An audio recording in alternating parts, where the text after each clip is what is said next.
Da, slažem se.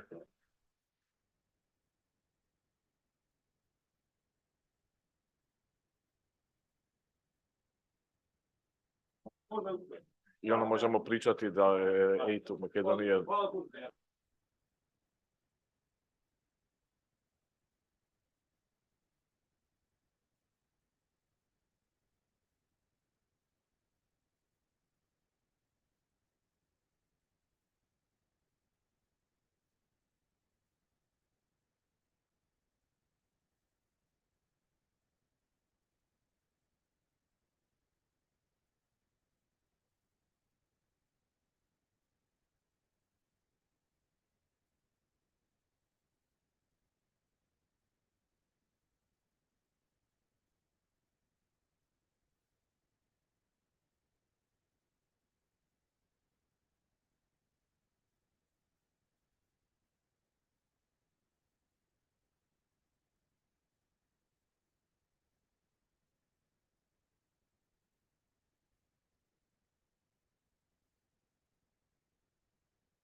Jedan, dva, tri, test.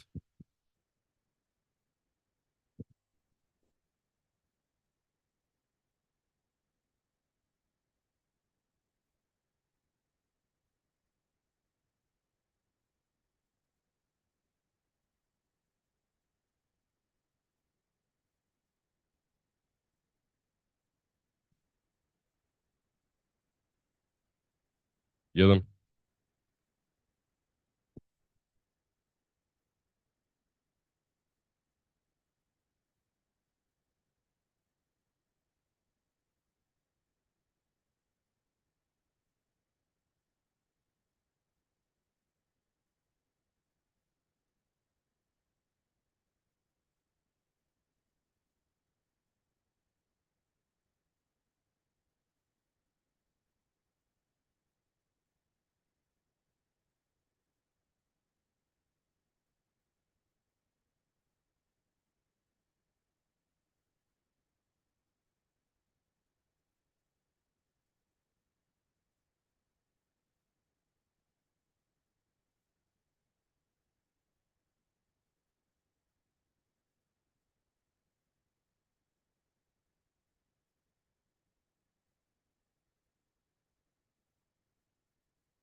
Okay. We shall begin 10 minutes later than I said, so it will be a shorter lunch break for you guys, just so you know. You're gonna have to eat faster. We're off to our next panel. Let's wait a couple more minutes. Okay, the doors are closed. Now we continue with our next panel on how to partner with Europe's largest innovators network, which will be moderated by Ms. Miriam Earl, EIT alumni lead. Welcome. The panelists at Miriam's panel will be Mr. Luis Puerto from EIT Urban Mobility, Ms. Tina Benda from EIT Raw Materials, welcome. Mr. Sasha Ivanovic from the Innovation Fund of Montenegro, welcome. And Ms. Liliana Velada from the Ministry of Economic Development. The floor is yours.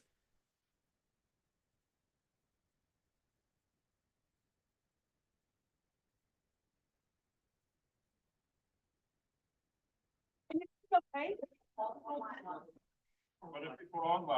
Yeah, there are people. The good advice. Thank you. All right. So if anybody doesn't see in the back row, I was told there's a bit of a challenge. Do stand up, feel free, so you can see everybody on the panel. I hope you had a nice networking and coffee break. My name is Miriam Earl. In my normal life, I am not a moderator. I lead the EIT Health Innovators community on behalf of EIT Health. And the second hat I'm wearing is more interesting to you. I also lead the EIT alumni community. So what is that? And thanks for giving me a minute to pitch my own project here. It is the umbrella organization for all innovators after they've participated in any of the KICS, Knowledge and Innovation Communities programs.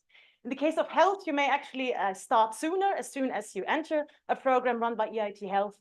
And two of the flagship projects I'd like to mention here is the big EIT Connect, Google it, 4th of October, Alicante. It's a very bottom-up event where innovators come together across industries to innovate and collaborate on cross-cutting topics. So no health, no manufacturing per se, but the cross-cutting topics that affect us all, like the digital skill gap that we will also hear about today. Now, the second initiative I'd like to mention is the nodes, EIT alumni nodes. So we found the need for co-working centers for innovators. More and more people work remotely, are traveling for work. So that means that they need a center sometimes for a day to work. And we're very glad that we found within our own network, actually, a center that was opening its doors to us. So we have the first co-working space now with EIT manufacturing in Barcelona. So it's a great honor for us to be able to actually send our innovators there. They can book it in the calendar and work it and use it as a co-working space. Yeah, there will be more notes coming. Stay tuned. Enough about me and my projects. I open the panel and I sit down. My first question, I give a bit of a background. I know we've heard about it, but the innovators, the EIT community now comprises about 2,400 partners. We're based in 50 different hubs and CSCs. We heard about it. Martin Kern also spoke about it earlier this morning. And the uniqueness of the network certainly lies in its on-the-ground approach. Yeah? So we believe that programs can only be effectively carried out in close collaboration with partners on the ground. It does not make sense to find solutions without talking to the stakeholders in the ecosystem of a specific country. And this has been also recognized in an analysis paper of Horizon 2020. And I quote briefly, the EIT community advanced technological developments through a strong European network and an impressive roster of projects between 2014 and 20. It has shown skill in attracting interest in its ecosystem through its knowledge triangle approach. You heard about it this morning, which brings together partners from business, higher education, and research. It is now the largest innovation ecosystem in Europe and the only innovation body with an on-the-ground presence in every EU member state and beyond. Luis Puerto. Hello. Hi. EIT Urban Mobility has a number of success stories when it comes to collaborating with cities and municipalities. Yeah. Can you reveal the secret behind those collaborations with different cities? And please give us a few examples.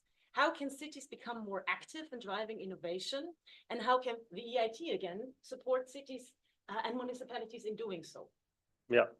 Well, thank you for the question. And of course, EIT Urban Mobility, secret sauce for us is, I mean, sauce have different ingredients always, but there is always one that gives the strong flavor.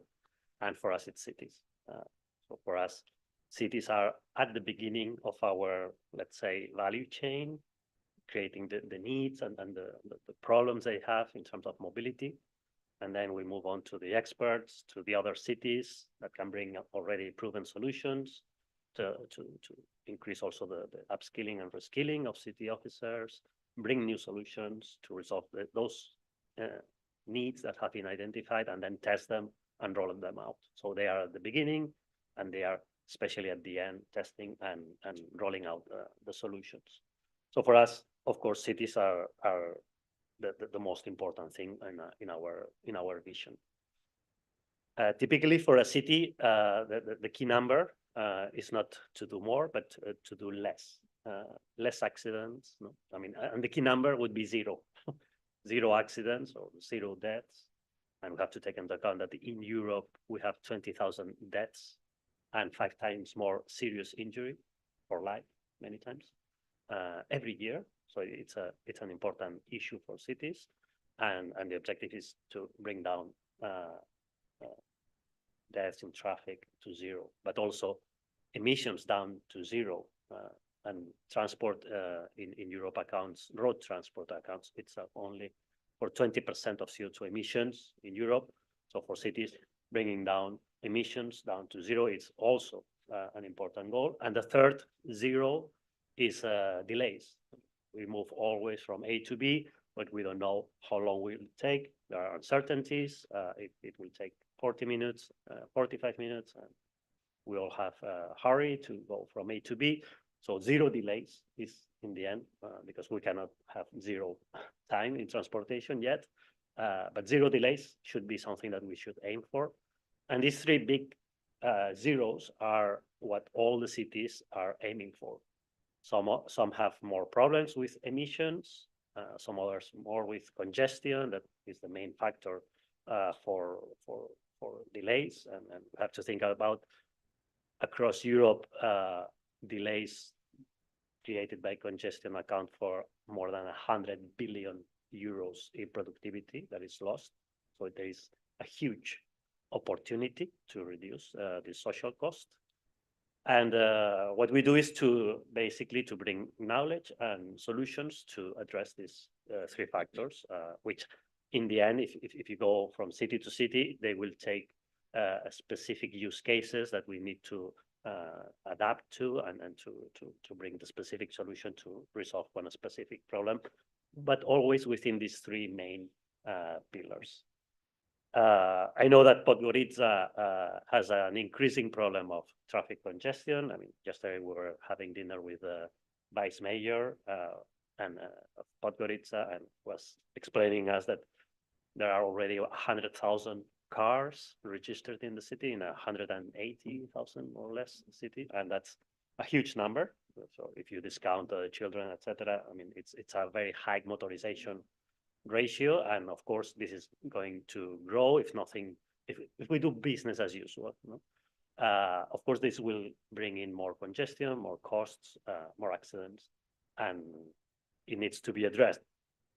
Thankfully, the political commitment here in Podgorica is very strong. It's one of the 100 net zero cities, so it's one of the cities in Europe that is committed to in the EU mission for cities. So it's well aligned with the EU policies in this respect, and it's also fully aligned with our vision, because those kind of cities, these 100 cities that have committed for climate neutrality by 2030, are our first target group, as you can imagine. So we work intensively with them. We hope to do it also with Podgorica in the near future, for sure. And yeah, for that, I can give you some examples of things that we do in terms of bringing them knowledge and solutions. I have some examples from some cities that or regions that are comparable in size, because we work, of course, with mega cities like Paris and Istanbul, but we work also with medium-sized cities from or less than 500,000 inhabitants, between 100 and 400,000. This is also an important part of the European landscape. We have around 600 cities of this size in Europe, so it's an important segment of urban cities in Europe. And then in terms of of specific projects that have had an impact, and there is one that we are especially proud because it won the European Prize for Mobility in Helsingborg in Sweden. There, you can imagine that it can be the cycling paradise, but it was actually not. Of course, Denmark and Netherlands, Sweden, North Germany are very well known for having strong cycling commuting, but Helsingborg in particular was not. And we brought there an innovation platform called Nudged, which is growing very fast, and it's part of our innovators portfolio. Nudged, what they do is to bring a platform to incentivize the use of soft modes, sustainable modes in mobility. They work together with 25 schools in the city to help children commute to school safely, but also sustainably with their bicycle, instead of being brought by car by their parents. And after this pilot, 800 children now are cycling to school in Helsingborg, and thanks to this platform. So this is the kind of impact that we are seeking. Of course, it has brought an important reduction in cars moving around, emissions, etc. Another nice example that I would like to point out is about reskilling in Malta, in particular. So in terms of size, it can be comparable to Podgorica. Malta had a plan, because it's a very car-dominated island, had a plan to increase the use of cycling. And for that, they need to build infrastructure, cycling lanes in the island, but they did not have the knowledge. And what we did, thanks to our network, is to bring the top experts, especially from the Netherlands, create a reskilling, upskilling course for the Transport for Malta, the transport authority of the island. And thanks to that, they gained the knowledge and the expertise that they needed in order to deploy the cycling plan, the strategic cycling plan of the island. And this is something that we helped to produce, and now it's being rolled out successfully. And the last example that could be also interesting for a city like Podgorica is an example from Spain, from the city of Vitoria, which is more or less in size like Podgorica, where, for instance, they have industrial areas. This is a typical pattern of many cities where people live in the urban area, but in the surroundings, there are industrial areas with lots of jobs, and there is a strong commuting to these areas, which are not well served by public transportation many times. So people move by car to these industrial areas, back and forth, and normally with one single person per car, which is a big problem. So we brought there a French company called Caros, and Caros has a carpooling solution that is working well in France, but was not working anywhere else. So they were very interested in moving to the Spanish market. Vitoria has this need to reduce car commuting to these industrial areas, and they started the pilot. And after 3 months, they already managed to reach 500 trips, shared trips to this industrial area per week, which is modest, but a growing success, because carpooling is not something that is so straightforward. People sometimes are reluctant to share their vehicles, but if you provide them with incentives, then they can do that. And we had the proof that it worked, not just in France, but it was brought to Spain. And this is very much what we do. I mean, to cross-fertilize the knowledge, take advantage of solutions that are already working in many European cities, bring them to the cities that need to learn, have not yet rolled out these solutions, and increase the impact and the growth of those innovative solutions. Thanks very much, especially for the concrete examples of what the support of the EIT can actually cause in cities. Yeah, maybe also interesting for Gorica. By the way, if you have any questions within the panel, feel free to address each other. Yeah, as you like.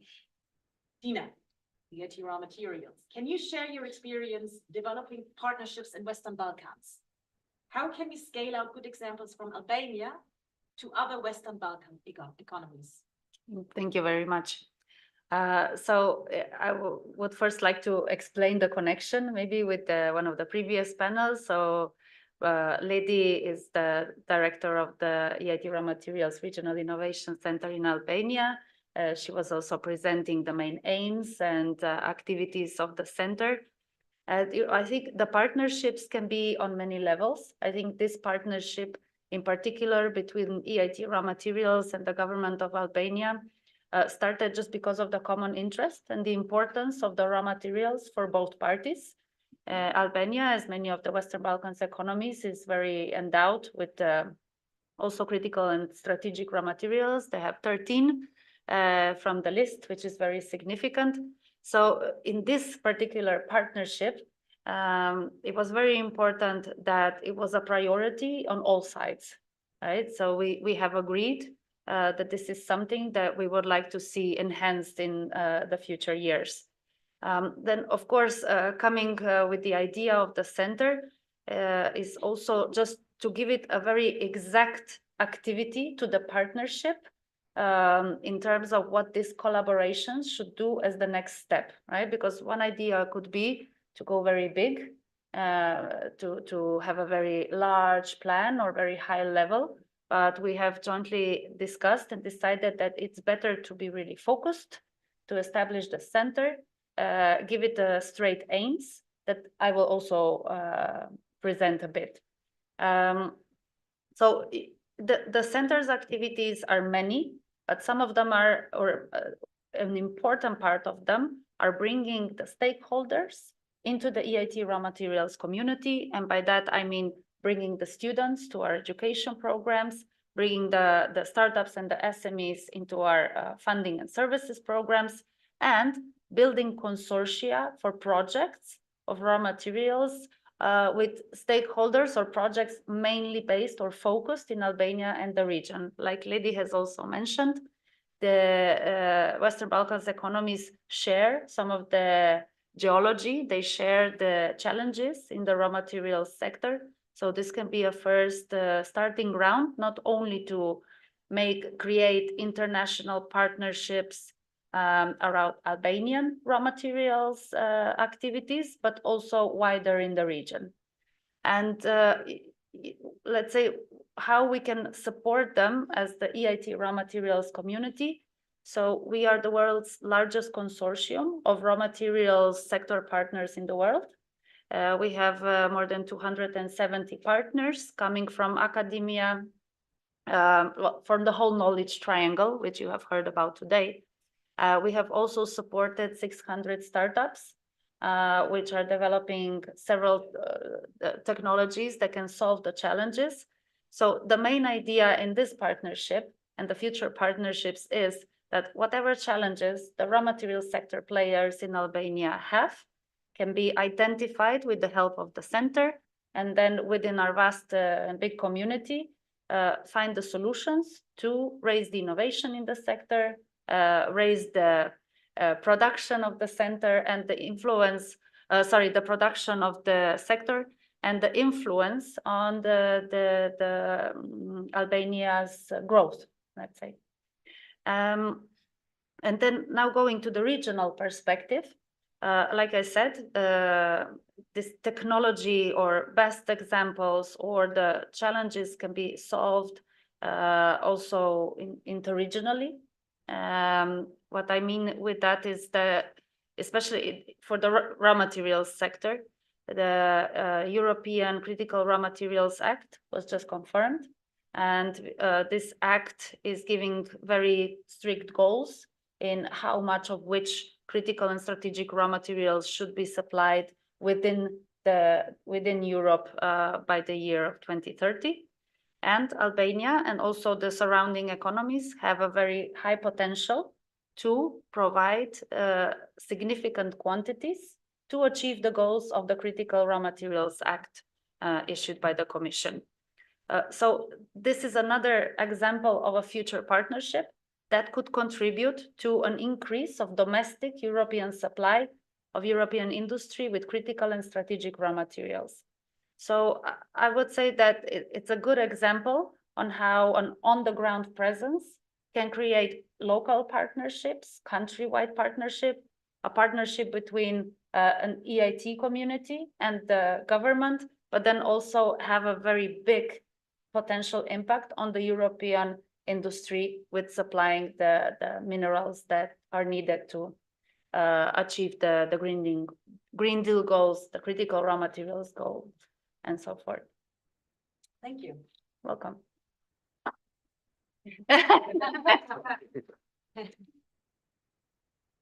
Sasha, considering the needs of a developing innovation ecosystem, what unique opportunities or challenges do you see?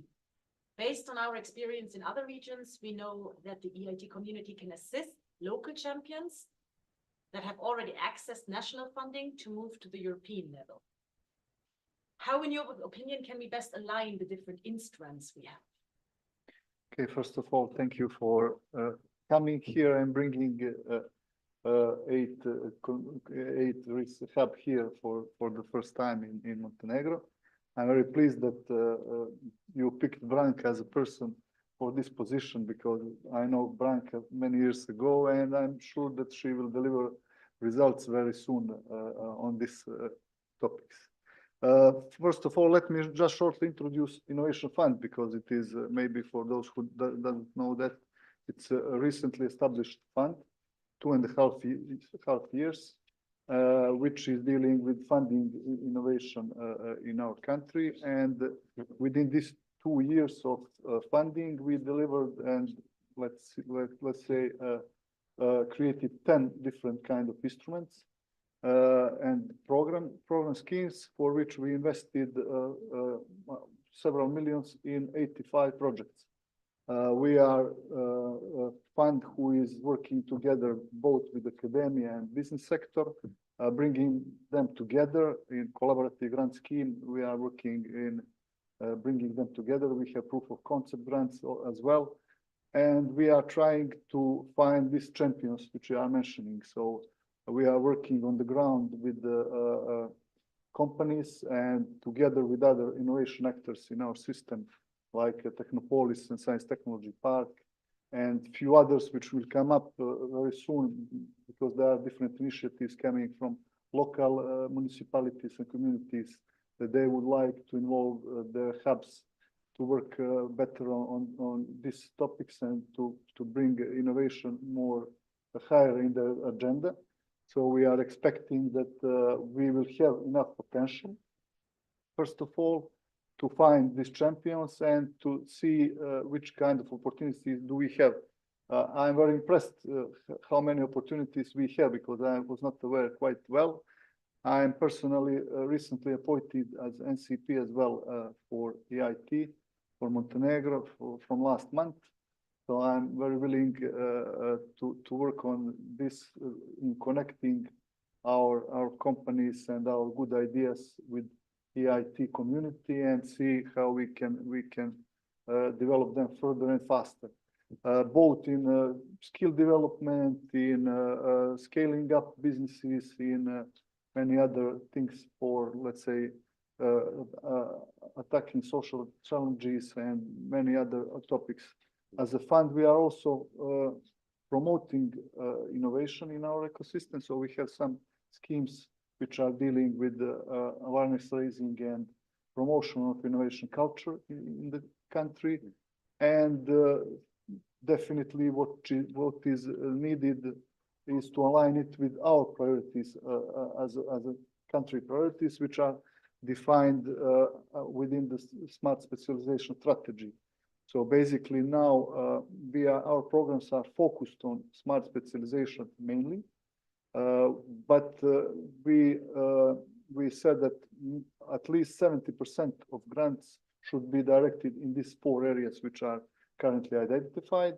But you know, ICTs maybe in any of the projects we have now, we are revising now strategy and working on development of new priorities.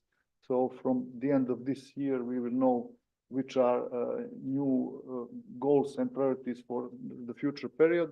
But I'm sure that with the deep understanding of which possibilities we have in each of the areas, in each of the pillars within the EIT community, there is a direct link where we can have it and work together in identifying potential and how to work better and fast. I'm sure that together with the local office here in Montenegro and with all of partners and stakeholders in our system, there is no excuse to say that we don't have potential or we cannot make it to work, and we will have sooner or later results in the field of better participation of our actors from the community and to have some better results. Thank you very much. Liliana. We heard the EIT community fosters, thank you, collaboration between businesses, academia, and research. Now, how can we combine our efforts to connect these stakeholders further and drive innovation across Europe? What works and what are the hurdles of EEN? What can be some advice for EIT Community RIS Hub to focus on? Thank you. At the beginning, I would like to thank the organizers for such a great event, and I'm really delighted to be here today for this launching. And thanks to Branka for recognizing and inviting me personally. And I will join to Sasha's greetings and expectations for Branka, knowing her for over decades or even 2 already. So it's maybe in Montenegro, it's more all about the people than in other countries. So we often lack systematic approaches and procedures. So you really have to have a proper people here and persons in order to succeed. So that's why I strongly believe that you will deliver great success and results. Just a little bit short of a background of the Enterprise Europe Network, which is the largest entrepreneurship network in the world, existing in almost 60 countries with 600 partners and institutions worldwide. It's a EU-funded project existing from 2008 or 2007, actually, in Montenegro from 2008. And currently it's been co-funded by the Single Market Program, which is along with Horizon Europe, one of the biggest community programs. And Enterprise Europe Network actually is just one tool within one of the 6 pillars, because there are 6 pillars of the Single Market Program.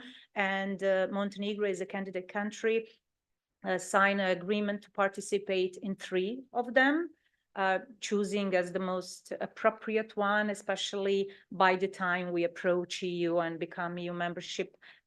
Those other pillars are not appropriate and we could not use them.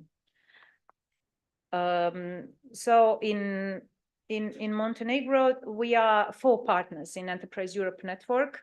In fact, it symbolizes the structure of any consortia in the network, combining business support organizations, academia or university and research institutions, which is actually those triangle that Branka also earlier mentioned as the most important pillars in this story. And beside Ministry of Economic Development as the coordinator, there is a Chamber of Economy as one of the most important institutions dealing with business issues. Then the Business Startup Center BAR and University of Montenegro Faculty for Mechanical Engineering. So saying that, you can imagine the structure, and this kind of structure exists in other countries as well. Unfortunately, I think that the research issue is the most we are lacking at the moment here, unfortunately, but having new institutions growing up, hopefully we will improve throughout the years. In fact, I'm currently in the network from 2010, so almost it will be 15 years. And at the beginning, we were more focused to approach companies and to explain to our scope of activities and our services, what kind of service do we provide. But later on, there emerged a lot of other initiatives and institutions, and we expected more of the business to be proactive and to approach to us. Because in fact, what we do in Enterprise Europe Network is like in 3 segments. It's a client-centric approach that we want to know the needs of the client in order to help them better, not to provide some general services. And then those tailor-made services, so following them through any stage of their business growth. And the third one would be expertise help. And that's why in the network we have more than around 15 sectorial groups and a number of thematic groups covering almost the same sectors that we heard that EIT Community covers, which are mainly the basic sectors existing now in Europe. Unfortunately, we are not active in all of them because not all of them are appropriate for Montenegro, like space or automotive industry or similar, but we are really focused on those sectors that are priority sectors in Montenegro. What I see in making the life of our business easier is to help them have the proper information and the proper service. And this is not easy, especially at the moment we have so many institutions delivering different kind of services. We have different initiatives, different EU projects. Many of them have different portals and sites. So I believe that businesses are pretty bewildered and lost sometimes where to find the proper information. And that's why they sometimes and often miss the proper. Very often they are late for some call, or they didn't know that exists, that there is someone who can help them. That's why they are, especially as they are connected to person, as I said, it's all about people. If I know you personally or Sasha from the Innovation Fund, I will approach to him. But if he left, then I will be in problem and many businesses will be in problem.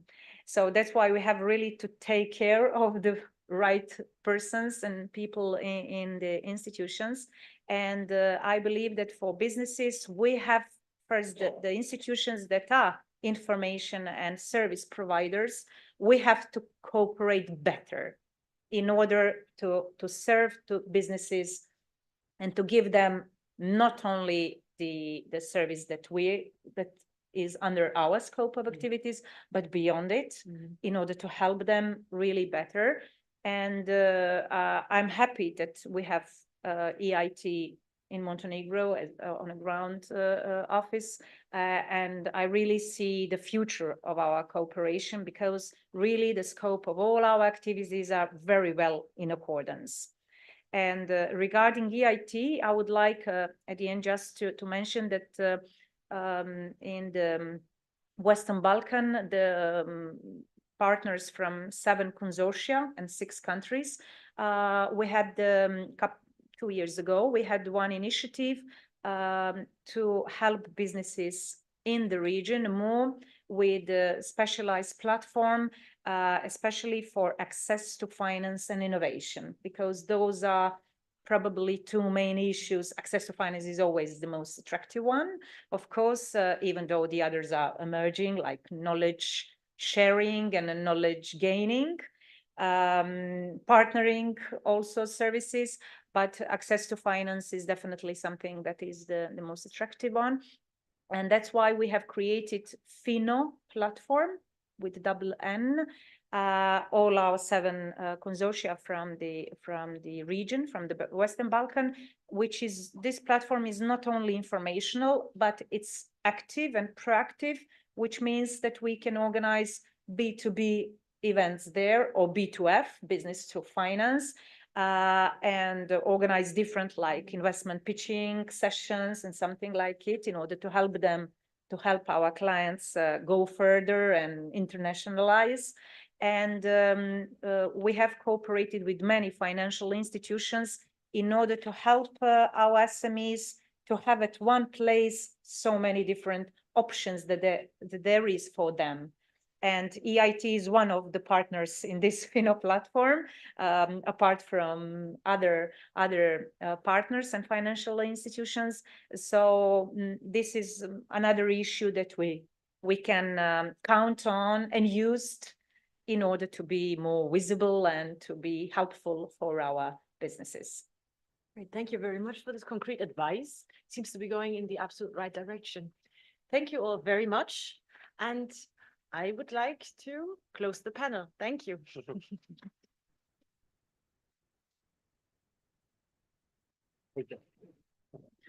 Thank you to the panelists. Miriam will be staying with us as she will be moderating the next panel as well, which will tackle the topic on how can SMEs access the European innovation market. Joining her are Mr. Tuan Tring from EIT Digital, Ms. Patricia Carr from EIT Manufacturing, Eva Kostecka from EIT Health, and Ms. Valentina Radulovic from the Science and Technology Park of Montenegro, which has been mentioned many times throughout the day, and we are excited to hear her as well.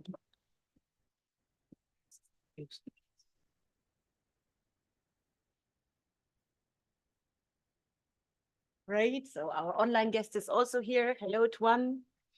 Welcome. Hello, good morning. Good morning Can you hear us from okay? Budapest. It's a pleasure to be with you. Perfect. Thank you. Great. So our online guest is also here. Hello, Tuan. Welcome. Hello, good morning.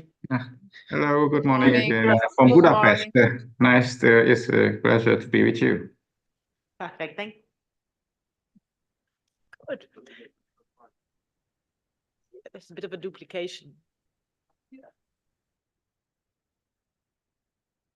Be with you. Perfect. Thank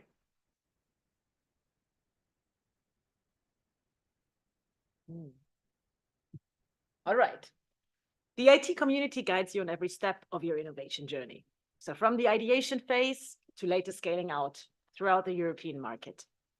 The startups and startups to be focus on access to market, later international. But what specific programs are there, especially for the small and medium-sized enterprises out there? Does the EIT community provide any challenge-based programs and any other open innovation opportunities? And we're starting with Tuan of EIT Digital. The EIT community supports innovators at every stage. Can you elaborate on how EIT Digital helps access markets? What is the average time span from the venture building to the market launch and accessing international markets in the digital sector in this case? Okay, first of all, thank you very much for inviting us to this panel. And I think I would like to thank you for the question, because it's right directly, it's the heart of the innovation activity at EIT Digital. First of all, thank you very much for inviting us to this panel. And I think I would like to thank you for the question, because it's right directly. Just one moment, we have some technological problems. We hear them twice, so give us please a minute. Thank you. And yeah, okay. Yeah. Are you recording, or do you have another device connected to the conference? One? Yeah, okay. Yeah. Can you hear me now? Conference? One? Hello? Sorry, maybe you have a YouTube channel active. Maybe that is causing the problem. If you maybe can pause the YouTube. Sorry. But I don't have, but let me check. One. Hello? Sorry, maybe you have a YouTube channel active. I think he's hearing me from YouTube, I guess.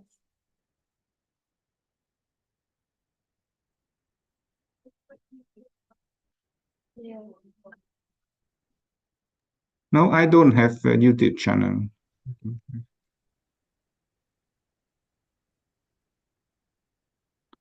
Can you hear me now? Because I don't have YouTube channel. This is the only channel that I have.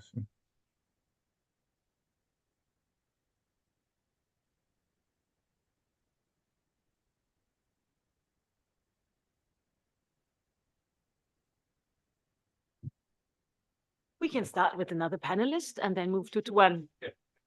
You think it works now? Yes. Okay. I think you heard my question, Tuan. I'm not going to repeat it, yeah? So looking forward to your answer. We hope that it works now. Thanks for your patience.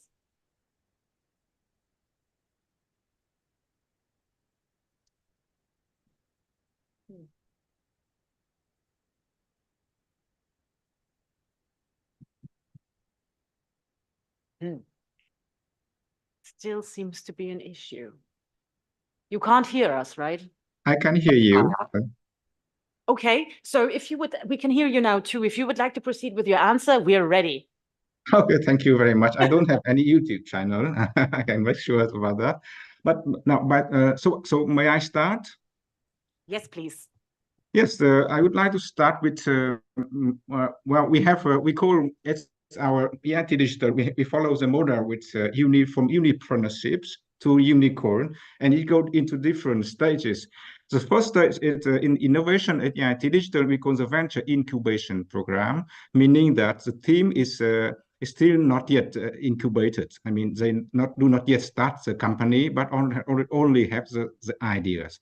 So for these teams, we already support them, similar to our Jumpstarter program from the EIT community, but the EIT Digital has a specific program called Venture Incubation Program.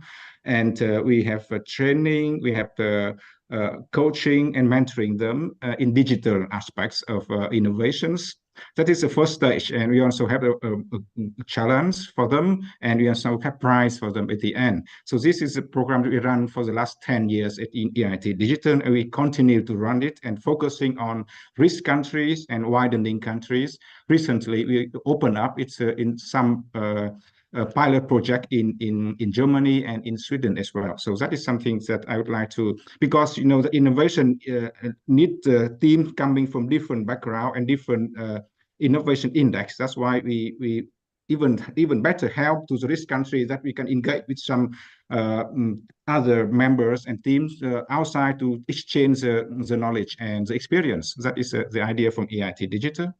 The next stage is that when the company is incorporated but still young enough, I would say in the next 3 years, we see that they need particular support in terms of finance and in terms of reaching out to appropriate partners, in particular the touch technology partners, to help them to live through the difficult stage after the incubation, after the startup is started.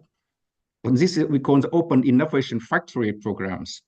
So Open Innovation Factory program at EIT Digital is a short program. It's a focus, and it's a 6 months support, but with a huge investment. I would say that, including the part from EIT Digital, we support and we invest up to 400,000 euros in this initiative for consortiums.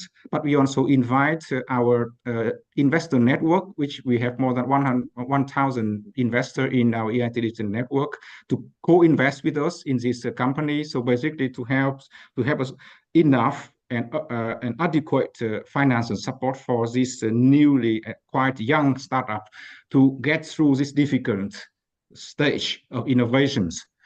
And last but not least, it's our growth services. When the company has mature enough, for example, they have the revenue of more than 1 million euro per year, as we consider this a matured startup company. And for those companies, they normally need a kind of Series A funding. And that is also the focus of EIT Digital in growth offices, to help companies to raise Series A funding. So typically from EIT Digital, it's the serious funding comes from 3 million to 30 million euros. That is in that range. And we helped companies to raise funds with growth offices from EIT Digital. So these are the activities in terms of helping startup, helping scale up companies and raise fund growth offices at EIT Digital for this purpose. And we look forward to collaborate with the EIT community, but also with the Montenegro ecosystem, in particular for the digital technologies and digital services and products to boost innovation in the country. Thank you very much. Thank you very much, Tuan. My second question is to Patricia, EIT Manufacturing. If I was an early stage startup, where would I start at EIT Manufacturing, and how would you help me to mitigate risks that I run as a startup? You can hear me with okay. I actually would like to take this question from a bit of a different angle and refer to a conversation I had with Valentina yesterday at dinner. We were thinking and discussing about the Montenegrin ecosystem and what it really needs in order to trigger entrepreneurship and hedge the potential of innovation, and came to the conclusion it's a shift of the mindset. And the mindset is the skill that you really need in order to harness that potential. And then the question occurred, how do we foster and also how do we change that mindset from a risk aversion to a risk taking and also future thinking potential for both the country, but also for the technology and innovation landscape at large. Thinking about that from a manufacturing perspective and also from the flagships that we have, one of the mind shift changes that we try to incentivize is very female focused and also is empowerment focused. How do I get really outside of my comfort zone, and how do I harness my own potential for my own success, but also for my country's success? One of the programs that we have is called Leaders, and we also have a representative and the program manager here. Marta, if you want to raise your hand and say hi to the audience. Where we support and award women in their innovative progress and also in everything that they achieved through a pitching competition by giving them visibility, but then also financial support and a prize for all of their achievements. So to answer your questions, that's one of the programs. If we look at it from more an EIT community perspective, we're really here to support early stage startups when they're not even startups yet. So when they're idea holders and early stage innovators. The Jumpstarter is one of the programs. And after they graduate from the Jumpstarters, then the respective knowledge innovation communities offer individual programs that further scale and accelerate the journey of the entrepreneur and also harness the economic and also societal success. Another program that we have at EIT Manufacturing is Boost Up, like the name itself says. So we are boosting you up further to also, let's say, accelerate in your entire journey. Also with geographical focuses. And yeah, I think that would be the answer to my question, and to conclude that it's all about the mind and then about the programs. Thanks. Question to Eva, EIT Health. Okay, can you hear me? See? Given the complexities of the healthcare industry that we're well aware of, how does EIT Health ensure help startups and SMEs access the market, and what benefits can bring the new EIT Health Open Innovation Program to startups from Western Balkans? Hi, good afternoon, everyone. So EIT Health provides a comprehensive support to startups and SMEs, also for those coming from Western Balkans. We do it mainly through our accelerator programs that focus on business development, market entry, and scale up. We provide resources, mentoring, and coaching. And within those programs, there are specific market entry programs. For example, an initiative Go to Market that helps startups navigate through the complex regulatory environment of a given country, also connecting them with local stakeholders. EIT Health portfolio has a vast offer when it comes to training and education as well for entrepreneurs. There are topics such as intellectual property management, regulatory as well as how to build a business strategy. We as a network also provide an opportunity to test your products and services through the network of test beds and living labs within EIT Health. So that gives opportunity to startups and SMEs to refine their products and prepare them better for investors and potential customers. And with EIT Health Open Innovation Program, the Open Innovation is the approach where we bring together startups, corporates, hospitals, healthcare providers together and allow them to develop and implement a solution within the healthcare sector. And this approach is supposed to reduce cost, but also speed up the process and provide more efficacy. So this program gives, first of all, recognition to the startups participating, allowing them to be visible to the European healthcare community stakeholders, and allows them to enter different markets. Thank you. Thank you for this overview. Valentina. Yes. The Science and Technology Park of Montenegro will be opened on the 10th of June. Can you tell more about the main goals of the park and what outcomes you would expect from the collaboration with EIT? Since you're a co-owner of a startup as well that went international, from your experience, what are the bottlenecks and what are the type of support that you envision as essential for startups to access the European market? Okay, thank you for your energy, first of all, and for your question, of course. Hello to everybody. So I'm really glad and I'm really excited that I could share with this audience here also that 10th of June is the date when we have our grand opening ceremony of Science Technology Park of Montenegro. Shortly after this, we are going to have open calls for the tenants.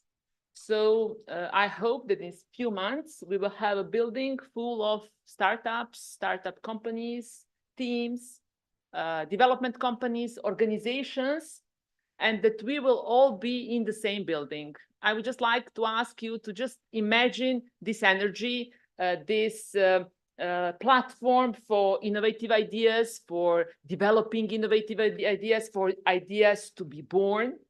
And I really believe that we in Montenegro are going to somehow measure our further and future results, goals in this area of innovation, of technology, of science, before Science Technology Park and after Science Technology Park. The goal and the aim of Science Technology Park is actually be an actor, be a kind of a single point of contact actor in our innovative ecosystem, that each and every startup, each and every person in Montenegro that has an innovative idea is approaching us, and we are the ones that are connected with all the others to somehow enable them, to empower them, to support them, and at the end to help them to really try to develop the idea, from the idea to the final product, and further on to commercialize the product. Very important aspect of Science Technology Park is in its name itself, science, meaning that we are aiming to be a kind of extended hand of our university, since university is one of, beside government, one of our how we say it, founders, yes. So we are going to be an extended hand in order to apply research projects into our community, in our industry, I would say. So that is going to be, from one side, very challenging, from another side, very interesting, very, somehow motivating. And from the perspective of co-founder, as you said, another hat that he at the time having also and changing it during the day. From a co-founder perspective, I would say the Montenegrin innovative ecosystem has grown significantly through last few years. And it really helped and is helping actually startups to grow. of course, still we are pioneers. And from my personal experience, I would just stress few points that I believe could be a real connection with EIT, and that's actually funding access. For sure, that is market entry barriers. That's very hard and tough for each and every, all of us that want to go out of the Montenegrin boundaries. And of course, networking and mentorship. So I believe that exactly this is going to be, let's say, points that we will connect. I'm really happy that EIT is now here in Montenegro. I mean, formally and officially, and with real persons such as Branka, since I used to work with Branka and collaborating in the past. And I'm really looking forward to do that in the future. I believe that, again, a right person on right positions are very important, and that we should investigate and together identify real areas for working together. And what would be my let's say expectation, not just next time when we are sitting like here and talking about important topics, that we are not just talking but sharing some concrete examples of projects, let's say of initiatives that we are launching together. Great. Thank you very much. Thank you all for being here today.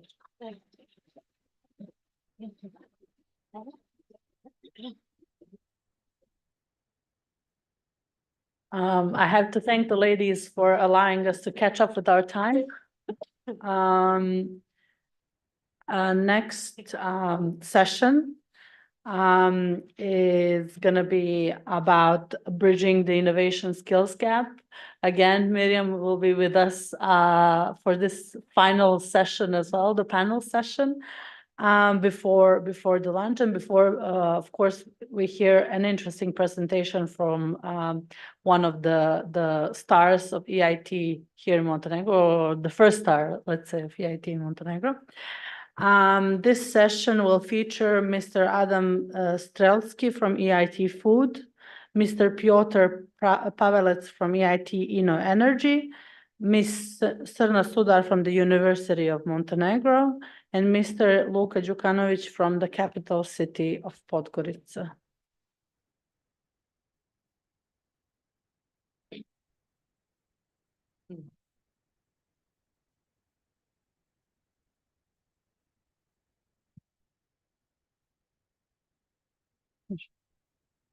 Wherever you like. Just to say about Luka Đukanović, he contacted me this morning to say that he will be coming, but I guess he's on the way. So maybe you start and then hopefully he can join. Thanks very much. Recently, Margaritis Schinas, European Commissioner Vice President, said that the EU's greatest strength is the talents and skills that we bring to form our union. We need to address the tech and innovation divide head-on at the European level to deliver the greatest impact.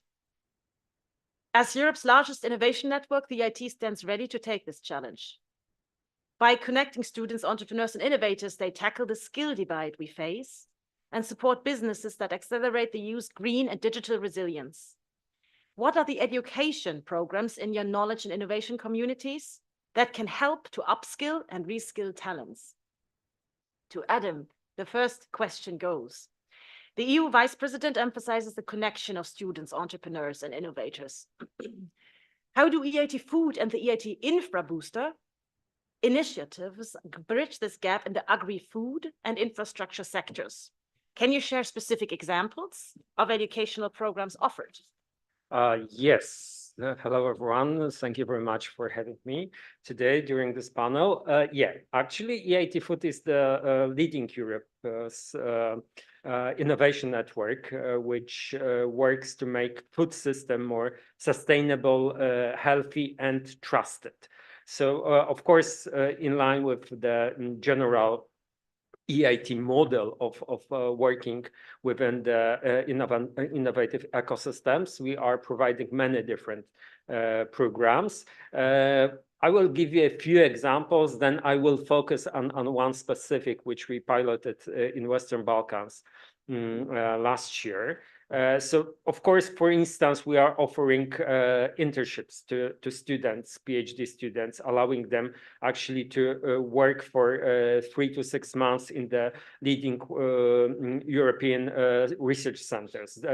Today with me, there are also my colleagues from one of our leading partner in the CE region, University of Warsaw. And for instance, they're responsible for RIS fellowship program, and we are actually providing internship and money for people to go to those leading centers. We are also organizing, for instance, hackathons. We have a program named Challenge Lab. We invite industry partners to set some challenges to the groups of young, innovative people joining us and actually proposing some solutions for those problems. We have a bunch of different educational programs, for instance, online courses, which are available to everyone. So please check on each EIT community website, because there is many of different programs. You may actually just join them for different time. But what I wanted to highlight today, for instance, is our capacity building program for scientists. But this is quite specific approach, because we are not targeting only the top researchers in this program. We are actually, we want to make research infrastructures more available to industry, to small and medium companies, to startups. There is many equipment in the labs. There are many scientific teams with their expertise and knowledge, and already collected some research results or databases, which might be actually used for these purposes. And this is what we are actually focusing in InfraBooster. We started the program in Western Balkans last year with very positive results. So we actually already trained nearly 60 people from the region. We had developed 8 services. And worth to mention is that it was just a collaborative effort of the teams. So we involved technicians, we involved administrative staff of the universities and research centers. Then those researchers which know the research infrastructure. This is a 2-module program. So actually the first is applicable to nearly everyone who is interested in knowing better what does it mean to have a research infrastructure, and whether this is applicable for commercial solutions. And then the more advanced module, InfraBooster Practitioner, is for those who would like to work on specific infrastructure. And of course, this is not a very typical educational program, because we are actually targeting very specific group of potential users. But we strongly believe that this is also a way, for instance, for many PhD candidates, for many students to see the commercial potential of the infrastructure that already exists in their home institution, see some collaboration opportunities, and also international potential to join in some pan-European networks. That's what we do usually in our programs. And of course, all my colleagues probably will try to highlight that. If you join any of our educational programs, you will meet your peers, colleagues from the other countries and from all European countries. This is the added value of InfraBooster and the programs that we are offering. If I may add to what Adam is saying, I think that one of the most important factor is this was just an example of one of the many programs that EIT Food has. And why? Because we have to face, when we are talking about skill gap, this is not only in one sector. I mean, we have to face it on different levels. So This is education on during the studies for researchers, then for entrepreneurs. And this goes on because even for entrepreneurs, it's necessary to provide some new education on the basis of vocational training, because the market changes so fast that new skills are required very, very fast. That's something that actually happens right now. It wasn't visible so far for many years, but now with the changes in economies, it's becoming more and more important to strike all those elements. And all kids have some programs that are specifically directed towards all stakeholders group that need to be somehow reskilled or skilled, prepared for entering the market. Yeah, and we strongly believe that, for instance, most of our programs may also supplement the regular, for instance, university education. Actually, we are actually counting on teachers, tutors, professors to be also aware that they may actually point out some programs and told their students to use the other extra resources. If you want to stay with us after the launch, we will be presenting Infra Booster, for instance, which is not specifically for agri-food area. This is actually cross-sectoral collaboration of different EIT communities, EIT Health, EIT Manufacturing, EIT Climate Kick, EIT Food is involved. So we will present you in details this opportunity. Great, thank you very much. Piotr, you just mentioned that the transition to clean technology happens quite fast and that skills are needed that aren't there yet.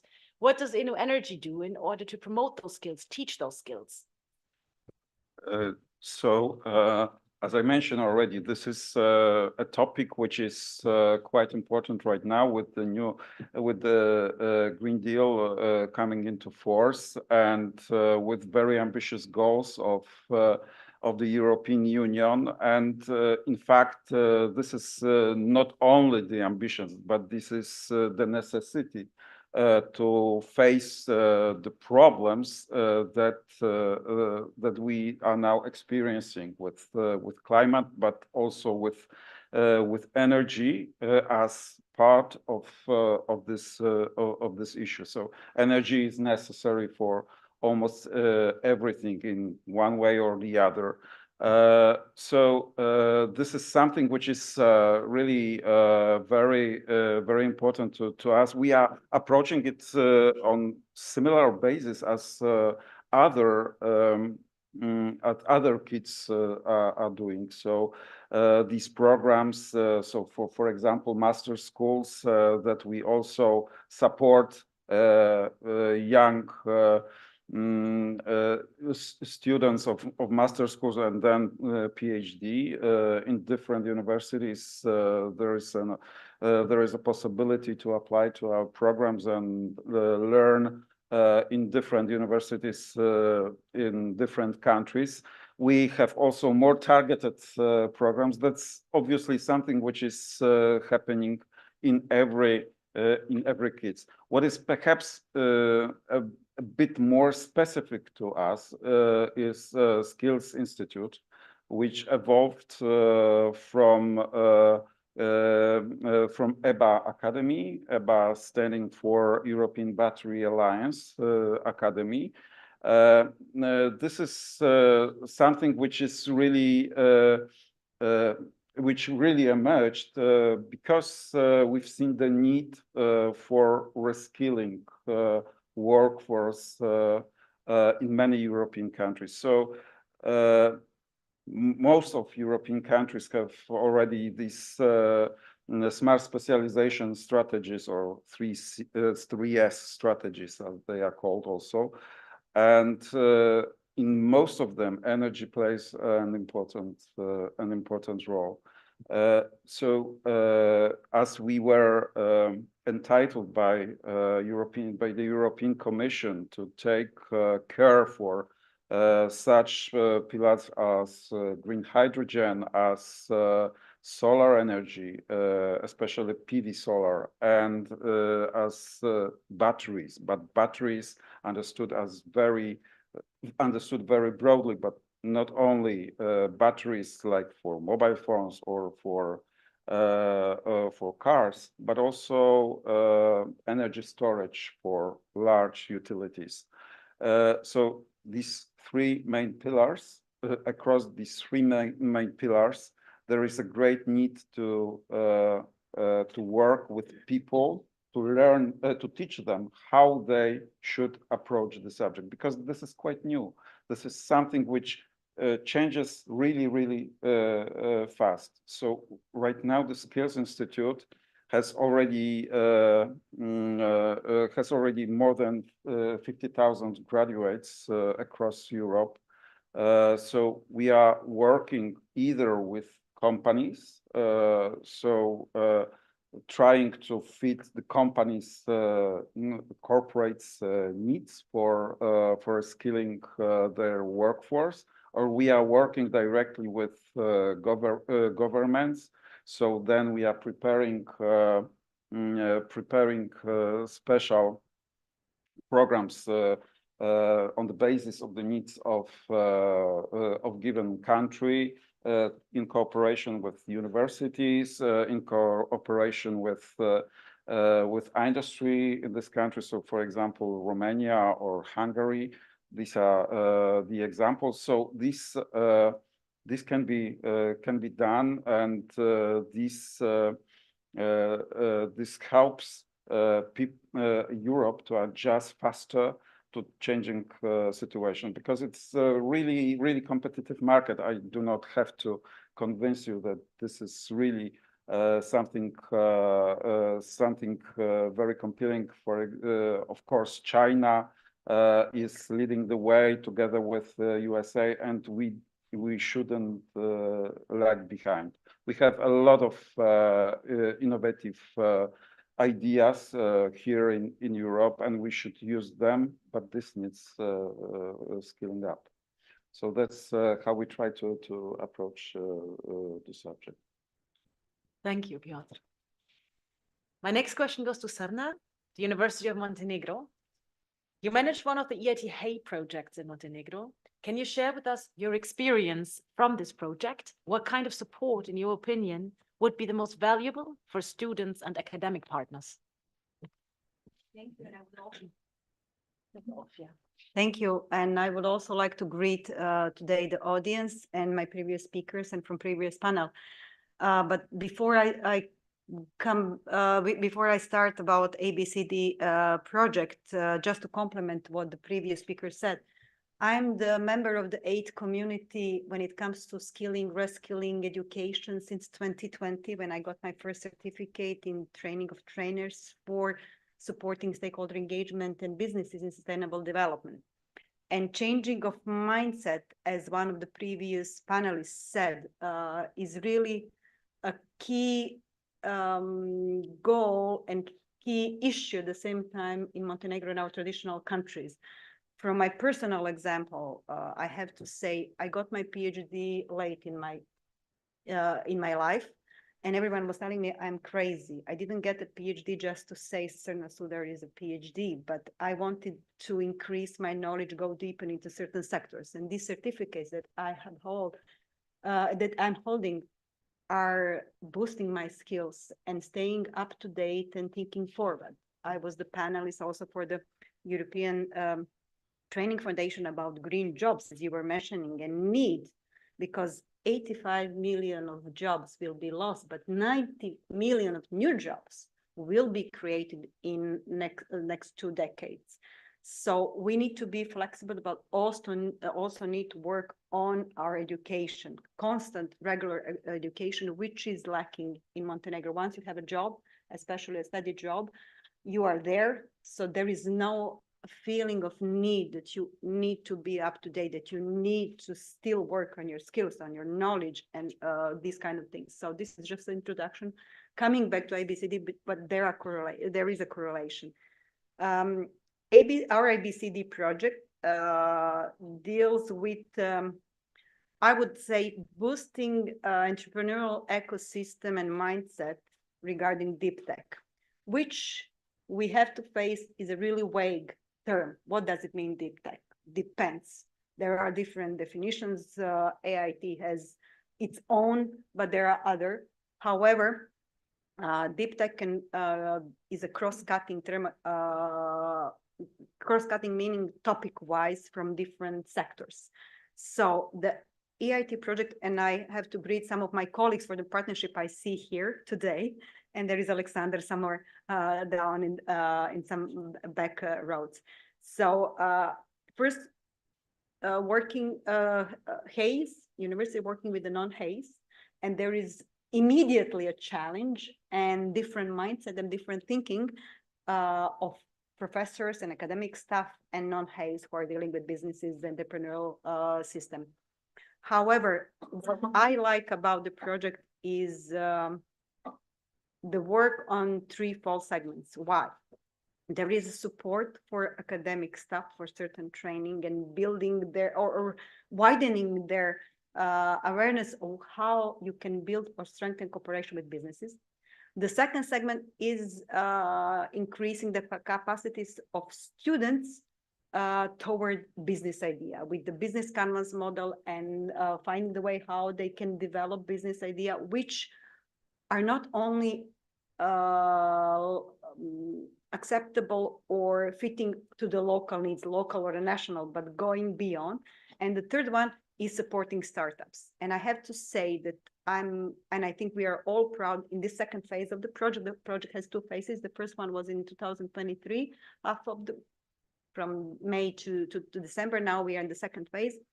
I think we have 12 or 13 startups going through our capacity building program, out of which I'm proud of my Montenegro. We had 5 startups. Macedonia just at the end raised 5 of theirs. So as a small market and having some ongoing initiatives of boosting startup community, I'm very proud of raising the awareness and mobilizing the startups in Montenegro. I'm also engaged in the infra booster, so I will be raising that as well. I personally applied for it, but I couldn't match 3 times to be the 3 trainings that was required, one of them. So, but I will be doing that. So one of the startup members is interested for the infrastructure training. So there will be teams from Montenegro in the next phase. So these 3 segments that are covered by ABCD projects, I think cover most of the crucial segments. So academia, businesses, but also students who in the future could be startup owners or initiating startup. So, however, one of the tips and tricks for the project, I have to tell you, in the first phase, maybe the interest of the startups was not on the higher level. But once there is an award, there is financial award for the startups, you gain the interest. So this is something for the future project also to think about, because startups, as it is let's say one of the results of communicating with them, they know the local funding opportunities, but they need guidance and need information for the European or wider arena of funding. However, what our startups, I have to say, what I would like to, not me, but the project raise awareness, the opportunities which are not only financial. For example, in the first phase, we were part of the huge deep tech conference in Slovenia in November 2023, where there were other European startups, but also 3 from our partnership, pitching, presenting. And what we found is their soft skills need to be strengthened. So one thing with startups is a business idea, is the business opportunity of that business idea to grow. But pitching it, presenting is, I will roughly say, as equally important as the business idea, because one of the feedback they got, they need to work on that. And there was a startup, I have to tell you this particularity. There was a lunch and I was eating ribs. And one Italian representative came to me and asked me, oh, how are those artificial ribs? No, I'm eating ribs. I'm not eating artificial ribs. And those ribs were artificial, made by the 3 students that afterwards registered a startup, Slovenian students. They have now patented 3 products, artificial meat, I'm not going to debate whether it's need to be done or not, but they started from a lab, one lab at the university, and they grew the idea and registered startup, and they now have their products in several huge markets in Europe, you know. So just seeing that, giving them the incentive that they can, that even going against all the notes at that time would be an incentive, at least for me, for some of my business ideas. So. I wonder, because that's really interesting what you are saying about this change of mindset, and these examples are really great. Can you share an example of this change of mindset or problems that you experienced with changing mindset during the project, or maybe elsewhere from your experience? I will have a practical feedback for you.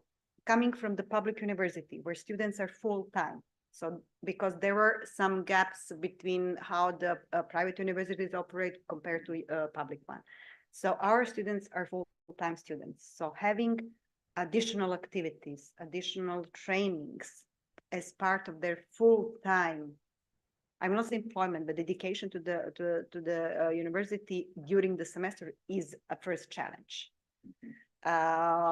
Also, trainings and capacity building programs for startups. The startups who are not on their initial phase are really busy trying to fundraise, trying to sell, trying to grow their ideas. Is also challenging for them to dedicate more of maybe some couple of hours of time to the program. So these are 2 practical challenges that we have faced. And also, it's very, to ask them to be in our programs or trainings during the weekend is something which, you know, for them, you know, we have to respect their rights to, you know, rest and have their own time. So these are the logistic, practical challenges that we faced. When it's come to the mindset, again, this maybe is related to culture, to the region. I'm telling you, we are coming from a still traditional society and the system. However, there are changes, you know. I just put myself as an example, but there are other people. But I can talk about myself. I cannot talk about them. But constant education, this non-formal education, which our university is also dedicated, is something which is a future. And also making people, students aware that we need to be aware of the flexibility when it comes to the work that we need to have in the future, because the job market is changing rapidly, even though we are not aware of it. Thank you very much. Luka, you have just become the city manager in Podgorica. Congratulations. But what's interesting is that you've already worked with the EIT community, in this case, EIT Jumpstarter before, so you're an alumnus. Can you tell us more about it and how this experience helps you in the public sector development? First of all, thank you very much for the invitation. It is my pleasure to be here. Unfortunately, because I just jumped in the capital city, I haven't had time to be all day today with you, but still, I believe that you tackle very important issues for us. I can speak from 2 perspectives. One perspective is, as you mentioned, that I was like EIT participant in some events, and second perspective as a manager of the capital city Podgorica. First, I would like to tell that let's say before 10 years, actually, I tried to run my own startup to escape from the public sector, but unfortunately I didn't manage that, and I have experience with very big challenges when the young people start their own business, because it is really complex thing when you want to start one startup company, especially if you are economist as my background. I had a lot of ideas and I tried to implement that, but at that period of time, but I think in this period of time also, it is very how to say, very lack of qualified IT staff on the market, and the people who are qualified in IT field, they have good salaries and good jobs. For example, they didn't have a lot of motivation to take a risk to go with me in developing of some software solution. And that was like, from my point of view, the main challenges. And we somehow should think about how to motivate people to take risk and to run their own businesses. And that is the main reason why I didn't success with my own company. And from point of the manager, it is really I would like to thank also EIT for organizing one very important event for us. We had the opportunity on that event to learn a lot of things, to change experience, and to see how other startup companies dealing with some issues and challenges. And I suggest all the young people to use that opportunity to apply and to try to get support from EIT community, because it is very important and very good. Based on my experience, I would suggest everyone, and it is not so complex to get it. That is very important. And from perspective of the manager of the capital city Podgorica, I would like to say that is good to have that kind of experience, because I can help now to establish some good business environment in our capital city, to try to provide some kind of the support to young startup companies as they need support. I know that they need support, and we will focus on that in the following period.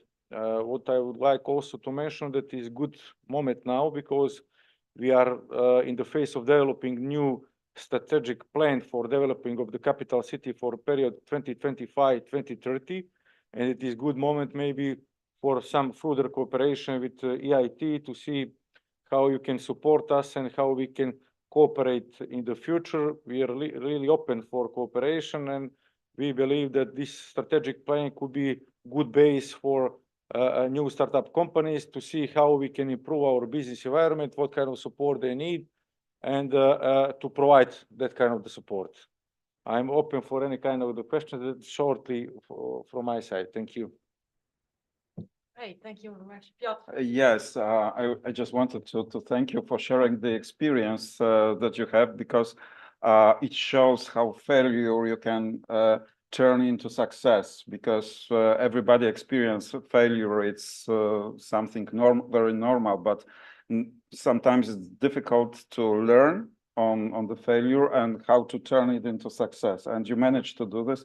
So this is a really good example. Now you it will be a profit. Your failure will be a profit for entrepreneurs here in Podgorica, and that's wonderful. Yeah, I agree totally. Thank you. Yeah. Perhaps to complement what Piotr said, I suppose that limitations or obstacles actually might provide you with a kind of good directions. And why we are here, I suppose it's also, I see a lot of similarities, for instance, between Montenegro and Estonia. And for me, what I can see right now, that you are somehow gaining a kind of position of a kind of digital hub in the region. And what Estonia actually surprisingly did in the Balkan in the Baltic region, it started to be recognized some time ago as a very minor actor, but they focused specifically on developing certain skills, certain advantages in the economy, in the public support, and so on. And right now, of course, they started to be a kind of role model for the neighboring countries. And I suppose I foresee this kind of future also in Montenegro, and of course, fingers crossed for that. Those were perfect closing words. So thank you very much for it. Thank you very much for the very lively discussion. And I thank the audience for being here today. Thank you.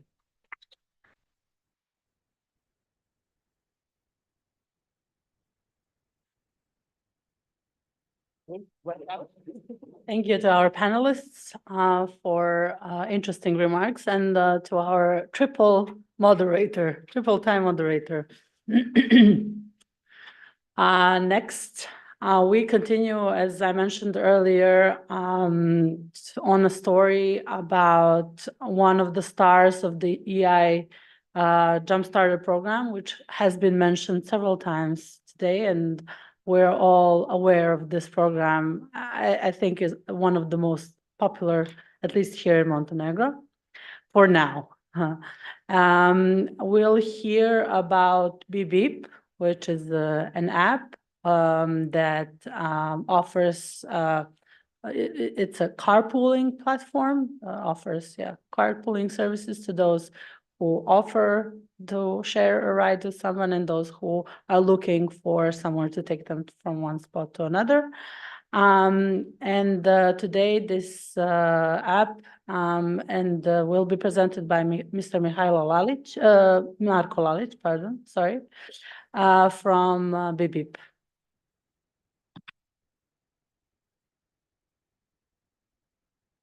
Thank you. Thank you for the invitation, first of all. And my name is Marko, and today I will present you BBIP, our startup. So that's not the first slide.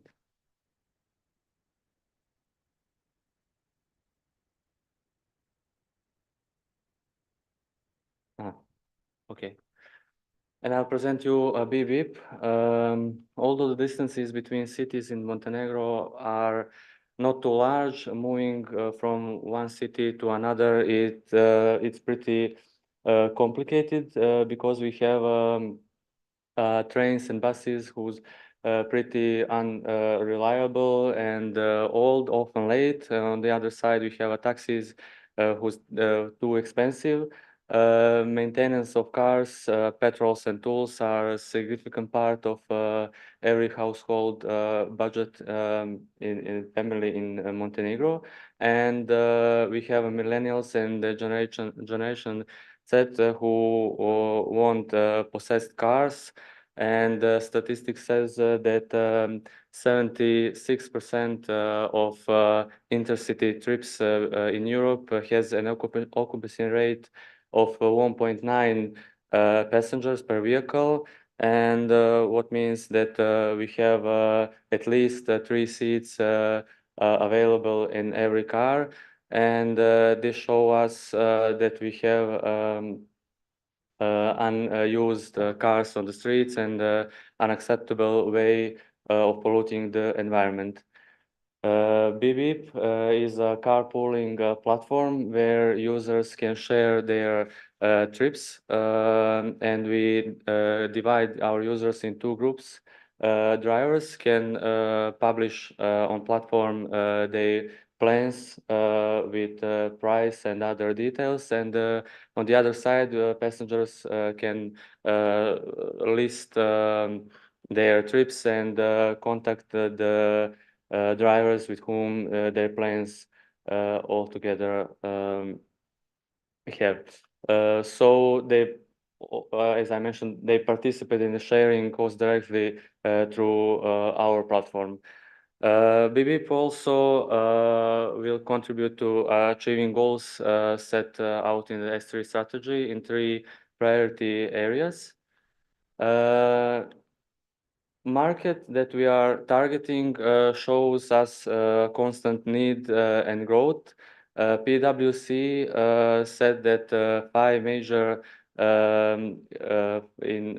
major sectors in sharing economy has potential to increase their revenues from 15 billion euros to 330,000 billion euros revenue in 2025.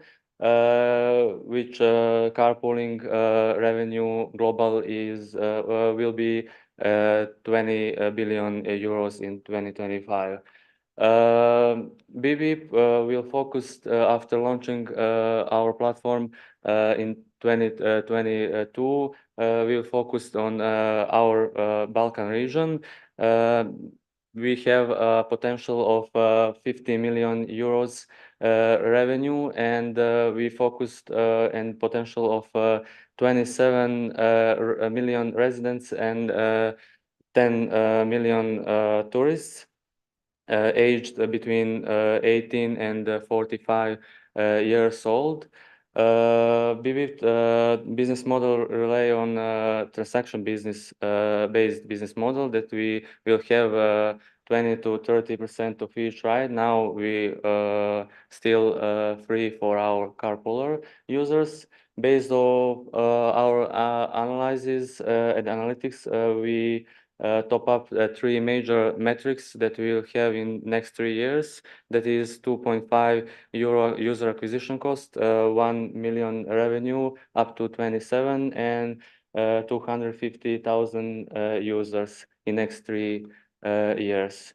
There is a graph of our business model for our first business line. There is carpooling, and on the start of this year, we expand our business to BB Premium. It's about a high-class van with professional driver who transport up to 7 passengers from destination A to destination B. And after a detailed analysis market and research in countries where we operating, there is Albania, Bosnia, and Montenegro. We will see the huge potential in trips from Montenegro to Tirana, because Tirana has very good connections with other airports in Europe. And in the first, we already bought our first van, and in the first month, this month, May, we have already 4,000 euros revenue of potential, as I mentioned previously, is 50 million euros for this region. And CEO of Tirana Airport says for one portal that predictions is that over 100,000 passengers will came to Tirana from Montenegro, and last year was I think over 50,000 users, passengers. So we continue to expand our BB Premium part. We cooperate as well with other companies who already have their own vans and premium transfers, and we help them to occupancy their vehicles with our platform. And there is our business model to cooperations with them. We have a service fee from each ride. And the third state of this premium segment is already, we have already few contracts with tourist agencies. Especially we focused on small tourist agencies who don't have their own vans or buses, but they have still have organizing groups and a bunch of tourists who will arrive on Tirana, Sarajevo, Belgrade, everywhere in the region's airport, and we are serve them as transportation. So there is the similar with BB Premium partners and tourist agencies business model. And this is something that we still developing advertising spaces on BB. We already have some prices, and soon our first client soon will be ski resorts of Montenegro. So if we look up of our business lines, now we have 5 business lines, and when we start in EIT's accelerator and working with mentors and in workshops and other, we had focused only on carpooling, and they help us to open our eyes and minds to expand our businesses. So after that accelerators, and they help us to open our minds to expand our businesses, and how to say, thanks to EIT for the support us in that way. So if you look our traction is now since February 2022. Now we have over 10,000 registered users on platform. We offer trips over 9,000, and we had already 160,000 euros in grants and competition prizes. If we see the graph, we are in the constant growth. You don't see because we have 60% growth in the last 3 months because we started with a BB Premium, and also we have our community on Instagram. On Instagram, Albania, Bosnia, and Montenegro, we have over 37,000 Instagram followers. So as I mentioned, we have already 1 hour BB Premium van. We have 9 BB Premium partners and 4 contracts with agencies. Instead of competition, we are first on our in these countries, but the concept of carpooling is already proof in Europe and the world. We identify as our biggest competitor, the French unicorn BlaBlaCar, but we believe that our team knows the local mentality better than them, and we have a first mover advantage. And this in these slides we show through the eyes of our users our competitors, but we think that we are the additional way to transport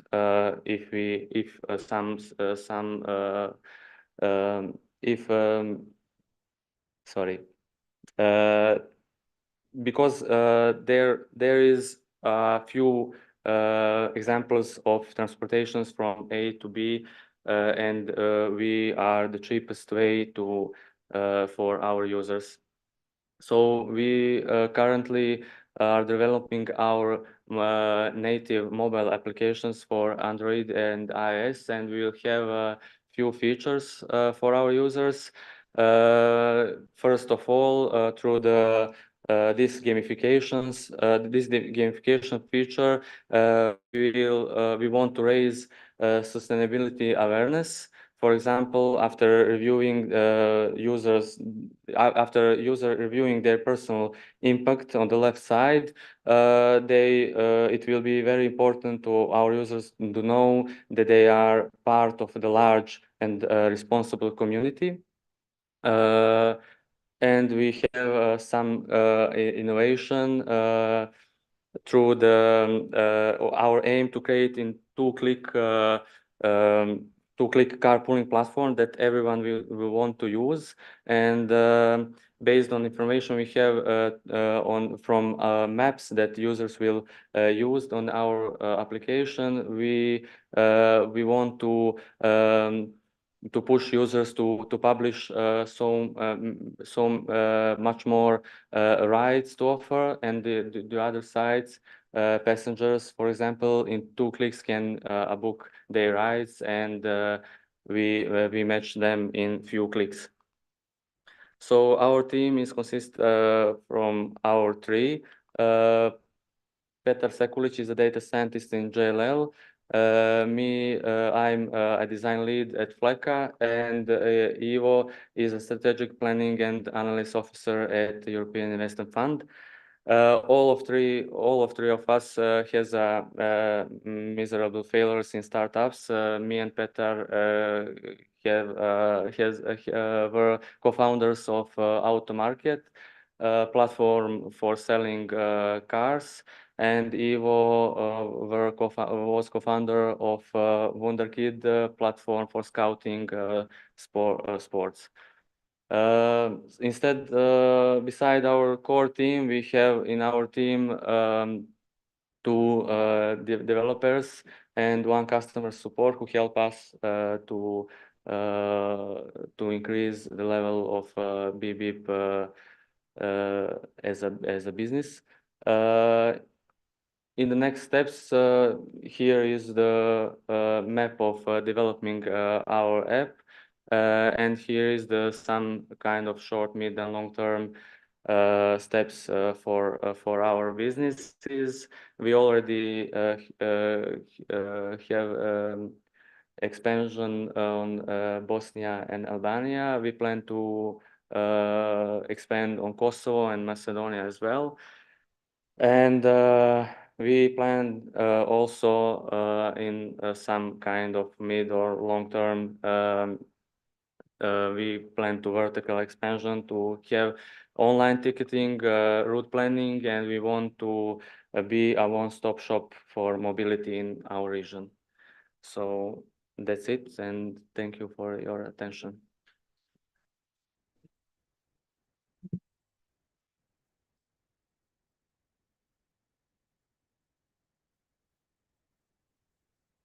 Thank you, Marco, for this presentation. I think it was very encouraging. If there are no users of BBIP in the room, I'm sure that there will be quite some more users now that you heard this presentation. We are concluding this part of the day before the lunch break, but I would like to before that, I would like to invite you to see if there are any questions for any of our panelists, or maybe for Branka, who is the contact point for the officer for EIT here in Montenegro.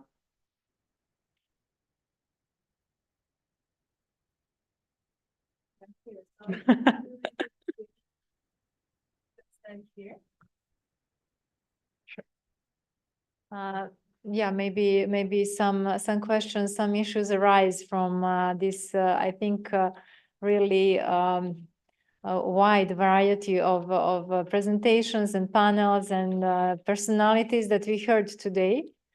So please, if you would like to ask some question, feel free. Yes, please. Hi, I'm Joni from Digital Den. Very interesting event. Thank you for organizing this. What I noticed is that everything is fairly skewed towards governmental institutions, and I would like to know what are you going to do to reach out to the private companies to make them also engage in the ecosystem. Mm-hmm. Okay. Okay, I take your message, but I was not aware of this skewness. But okay, we are talking a lot about. Actually, we are talking to companies. We are talking to the private sector primarily, because the EIT is mainly directed to the private sector.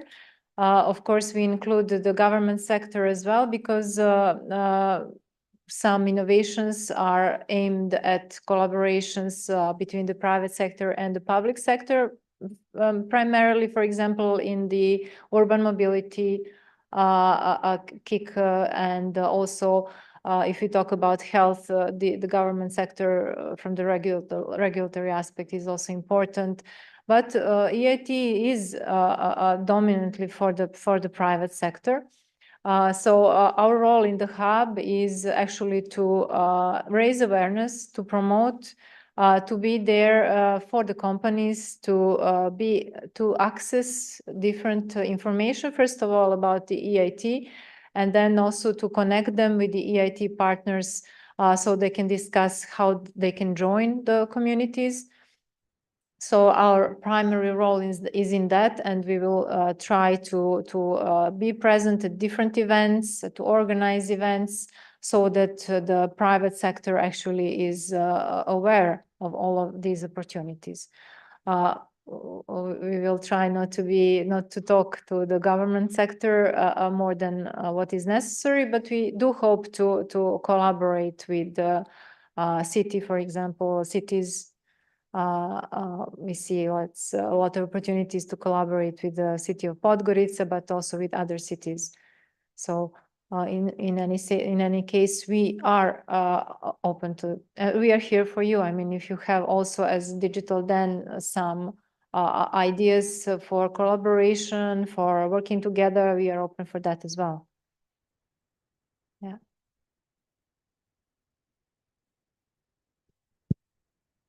So perhaps if I may add to that, because Branka mentioned that she is here, but of course, all the opportunities that were presented today as well are open to all of you. And of course, you may also look for them on the other communication channels. For instance, we just this year launched a portal, EIT-RIS.EU,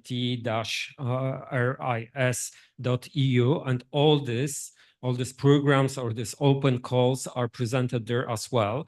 But of course, usually those channels have some quite limited ability to explain everything. So that's why also Branka and her the hub run by her in Montenegro will just be servicing all these potential interested parties. So just answering your question, for instance, we have plenty of programs which are open right now. For instance, in EIT Food, we still have just open recruitment for project proposals, actually, which might be submitted by business, by SMEs, by organizations gathering different actors. So yes, this is, I suppose, the voice that might actually supplement what Branka just mentioned. Thanks. Just other comment regarding the question. And yes, it's a big challenge is to retrieve the business and to attract the business, because in my opinion, we should do not innovation for innovation, not research for research, but we should do this type of research that have impact on the community. And the first steps that we should do, and I recommend to Branka, is to know the needs that business has. Knowing the needs, we can be more close to their interest, and we can involve the business, the companies in these such kind of challenges. And another opportunity how to bring together the community is to set up this consortium. There are a lot of programs under EIT, and the companies are eligible to participate, because we always speaking for this triangle: research, business, and community. And the startup and the consortium should be set it based on these three components, bringing together in our journey. Even the business is, I absolutely believe that we have impacts. We should connect all our synergy to energies to and not to operate in isolated way, researchers in one part and universities and business. This is my opinion. Thank you. Thank you. I also wanted to compliment Branka, what Branka rightfully said, because this is mainly for the business. Maybe the impression you got was a bit different, because there are a lot of aspects which are necessary. So what you were saying also, that we need to keep in mind that there are many aspects of research, but we need also to involve authorities. But at the end, we are coming to the business, because it's all about the business, understood as very widely as entrepreneurship spirit. And let's not forget about the elephant in the room. So the money, it's not for free. It's for money. So people want to earn money for their benefit, for benefit of community, for their well-being.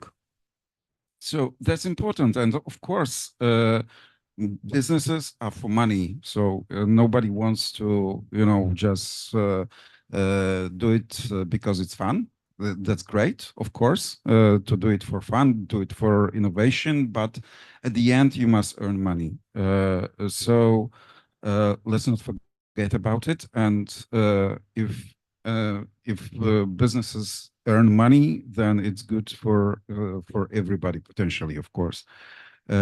So these all aspects, so this all knowledge triangle institutions that needs to be involved, organizations that need to be on board, are important in order to develop not only innovation, but entrepreneurship spirit, and to get wealthier at the end. Yes. Thank you. Yeah. So actually, I realized that sometimes we are also organizing activities which are quite tricky. So at 2 p.m., I really invite you to join our session for explaining InfraBooster program, which of course works with universities. But what we want to do, we want to have small, medium companies and startups being able to come to the labs and have, for instance, good tests or validation of their technology done here, not sending samples to the Netherlands or Austria, and to actually benefit from collaboration from universities. But you were right that sometimes actually it's somehow hidden. It's not so straightforward that those programs are actually addressing the business directly. Yes, okay. So we are here. We hoped also to work together with the university and the Science and Technology Park, and to be in direct contact with businesses. But of course, whoever would like to cooperate, I am sure we can find a way. Yes. Okay, maybe do we have some other issues? Okay, then we can conclude this part of the event, and we have now lunch. Maria will tell you about the timing and what follows. Thank you.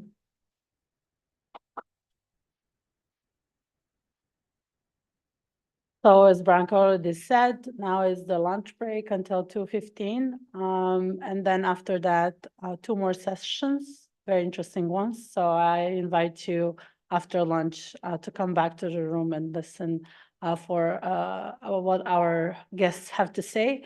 But before you go, just one thing, somebody forgot their key on the chair, Citroen car.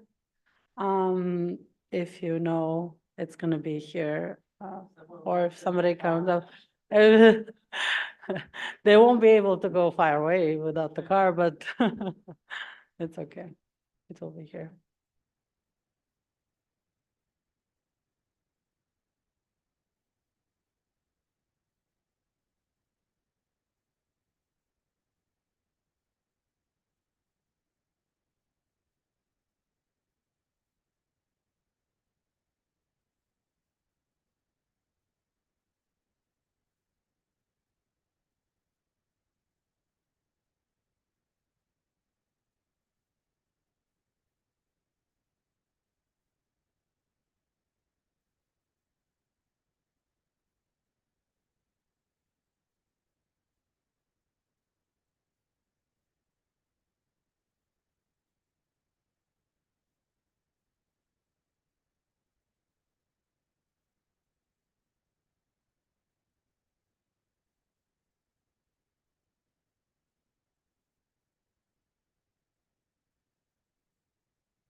So we are continuing.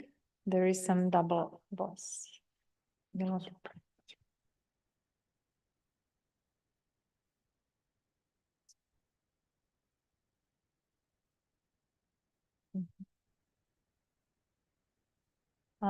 So we have two more sessions for today. The first session is it is a session dedicated to two specific initiatives of the EIT. One is related to EIT InfraBooster training program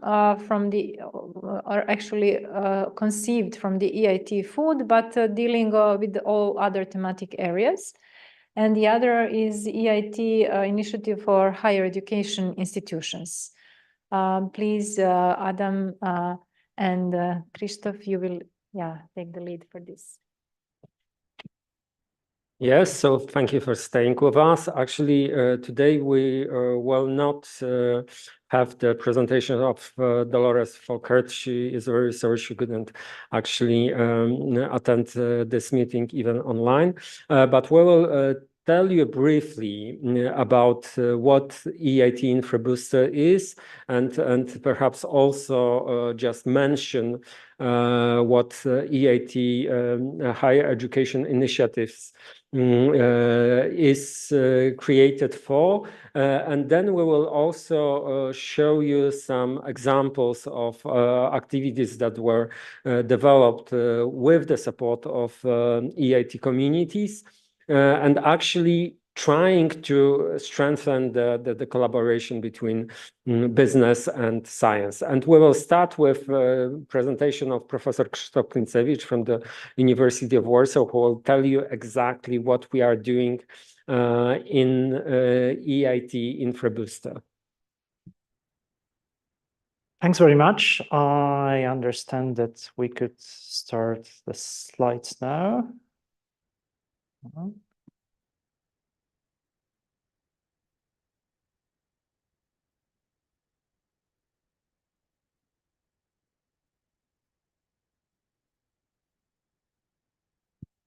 Thanks very much. I was really trying to make it a little bit more dynamic because I think after so many hours of just watching one side of the room, it's tiring for you. So once again, thank you very much for staying with us. I'm Krzysztof from University of Warsaw. We work with EIT Community to develop and deliver the program that might be of particular interest to hopefully at least some of you, EIT InfraBooster. Adam already mentioned InfraBooster before, but it's really a very timely moment because we are still looking for applicants. So you still have a chance to join this year or maybe also plan it for next year. I will try to explain you why it's so special, what makes it so attractive to organizations in Western Balkans, and what could be the tangible benefits for you personally. InfraBooster is about research infrastructures, equipment, devices, software, databases, which are owned by universities or research institutes, but could also be used by commercial companies. And we are trying to show scientists and research administrators, technicians, that you can use those infrastructures to design services, to start working with industry and start generating revenues, but also boosting your scientific profile. How it works. So let's take the fictional case of Anna, a scientist, 32 years old, maybe working at the university next door. So scientist with PhD, no patents so far, but some publications, no involvement in projects, because all of us know how difficult for scientists it is to get new projects, particularly when you are just starting your careers. And of course, huge teaching workloads, family life, no time for many things that she would like to do. And it's quite a viable question. What should Anna do with her own life and career? And if you think about the offering of universities, government agencies, and even EIT. And you could pick up a number of things. She could, for example, decide to leave Montenegro and go abroad to become a postdoc, start working somewhere else. It's probably not the best scenario for the local innovation ecosystem, but of course, some people decide to pursue this track. Another option, which you already heard a lot about, is that Anna could think about establishing a spin-off or a startup company. But again, this practically means that she would sooner or later move from university to run the company full time, because that's the reality of successful startups. She might also try to do breakthrough research that would conclude with patents. She could transfer the results to the industry. But okay, the probability of extreme success in this market is not always that high. She could just decide to quit academic job and move to a company, or university would probably be also happy if she just devotes all her life to teaching. But maybe there are some other options, and that's exactly where InfraBooster comes in. Because what we would like Annas of Montenegro and Western Balkans to do is to consider the scientific excellence, the expertise that they already have, to also think about laboratory equipment that they could leverage, and maybe look for industrial partners who could co-finance certain research projects, or who could buy services that are delivered by specialists, equipment, and competent scientists from Anna's laboratory. And of course, this is also a quite attractive way that opens up opportunities to join international project consortia, working Horizon Europe projects and other initiatives. So EIT InfraBooster is trying to do exactly this type of scenario. So scientists go through capability building program, online training, mentoring, cycle of sessions, which help them better understand what type of services they could offer to the industry. Consider whether they have any special assets. Sometimes, when you work in a university laboratory, you might think that this is just work as usual. You have some scientific equipment, you have some papers that you write, you have some expertise, but nobody tells you whether it's really valuable from the perspective of companies, whether somebody would like to pay for the opportunity of working with you and your team. And InfraBooster could help in this respect. And of course, we also devote a lot of time working with scientists and explaining them how to find industrial partners, how to identify the right companies that would actually be willing to buy your services or join your project teams. So with InfraBooster, let me also explain the basic reason why we think it's really important for Montenegro and why it might be relevant for many of you. People working in academia or scientific sector will have several ways of making money from knowledge transfer. One way would be technology transfer, the other one would be spin-off. The third one about InfraBooster is access to research infrastructures. So let's go one by one. Technology transfer, the most typical scenario for most universities. You generate research results and then you sell them to a company or you license them. So basically you have a group of scientists who work on certain projects, generate some results. Some of those results might be considered commercially relevant. So colleagues from research or technology transfer office will help you evaluate this. And if they consider it highly relevant for the industry, those results could end up being patented and then, well, could be sold or licensed, and that's the end of the cycle. Technology transfer scenario, very typical. Most universities do this. The second option would be spin-off. And here you've already heard a lot about Jumpstarter, which is supporting this type of initiative. So scientists, again, work on research project, generate some results. The results would be evaluated by tech officers or innovation brokers, potentially patented, and then instead of selling them to a company, you just decide to establish a spin-off company that is going to carry on the project.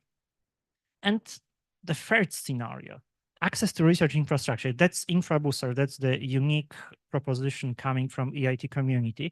Here, well, again, you have scientists, they work in different projects, but they don't need to generate breakthrough research results. You don't need to wait until you have certain research results. It's enough to use your scientific potential, expertise, knowledge of certain procedures, access to equipment, and just try to work with experts.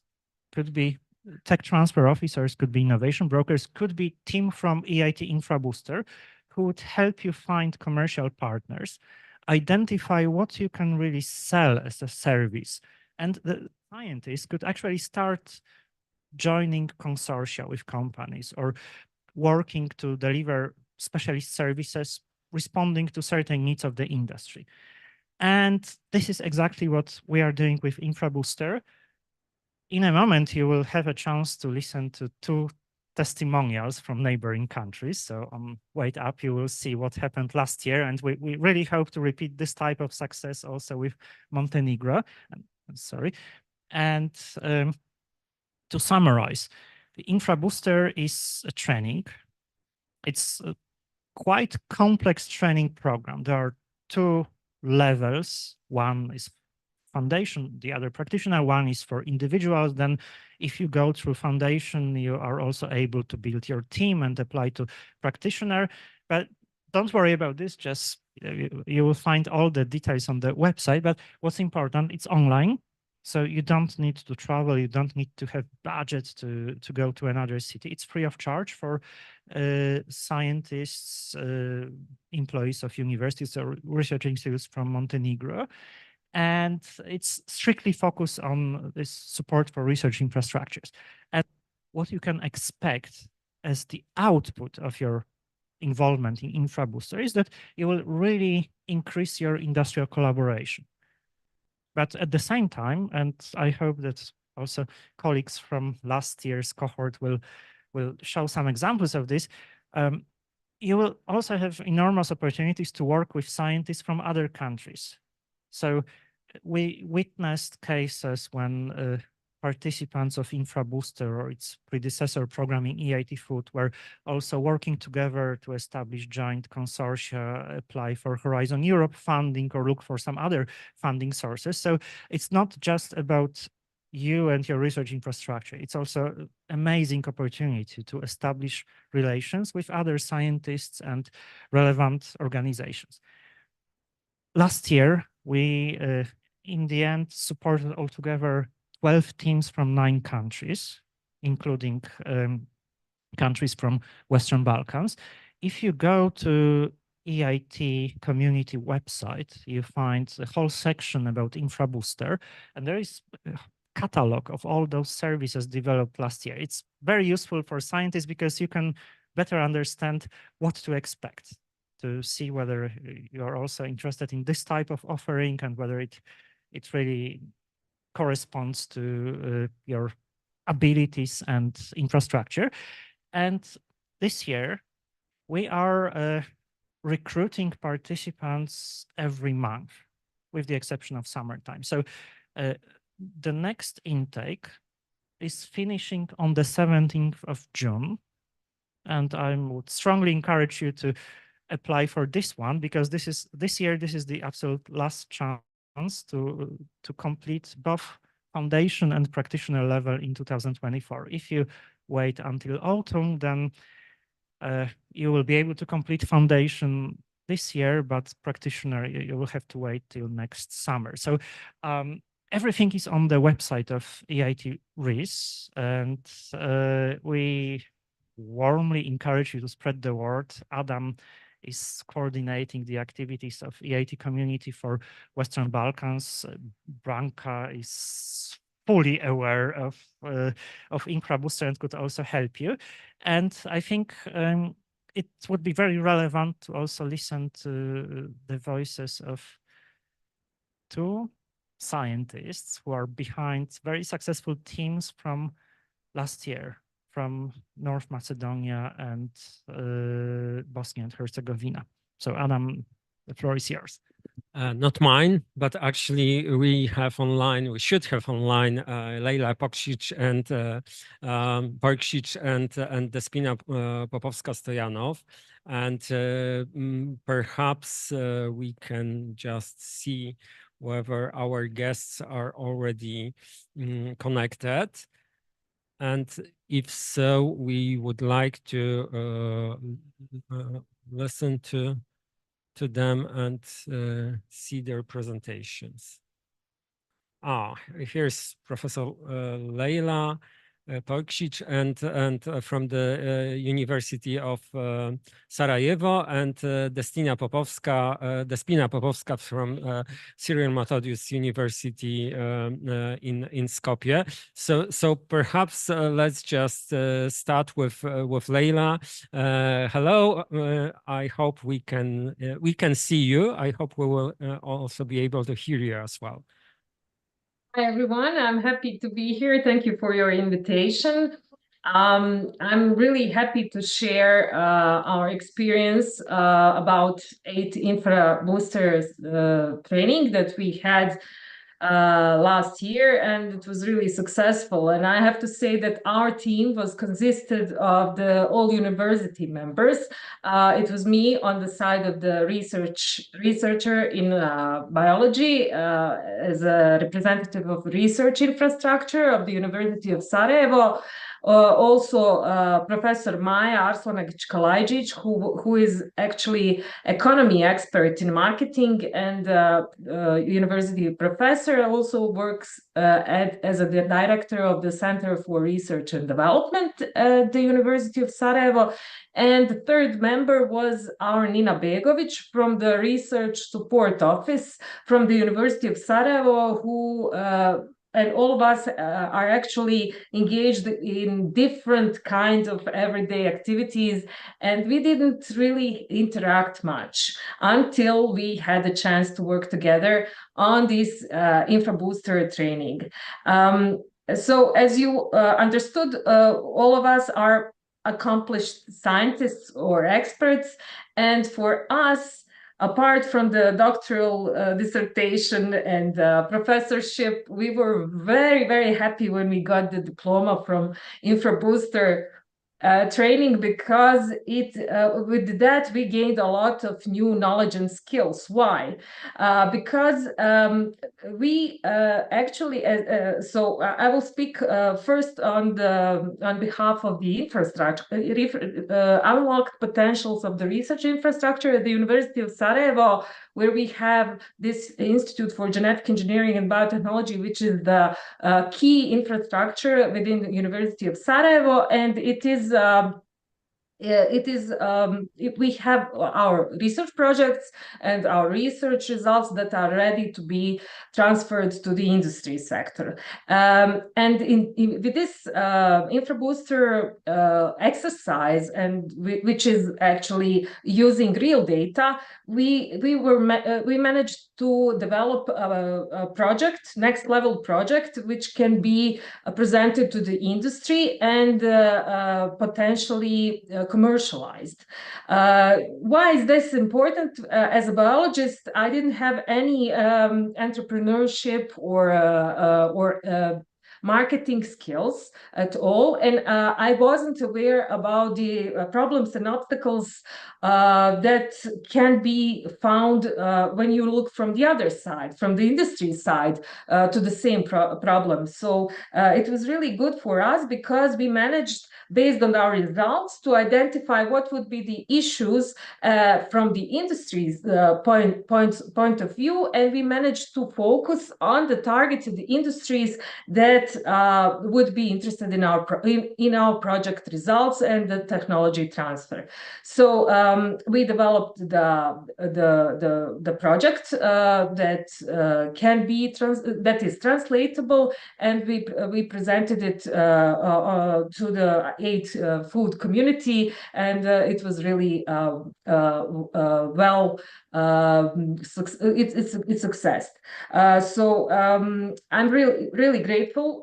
For us, it was an opportunity to learn, gain new knowledge and skills, and what is the most important, to gain a new perspective on how what are the obstacles of the actual transfer of knowledge to the industry sector that we are all facing with. So thank you very much.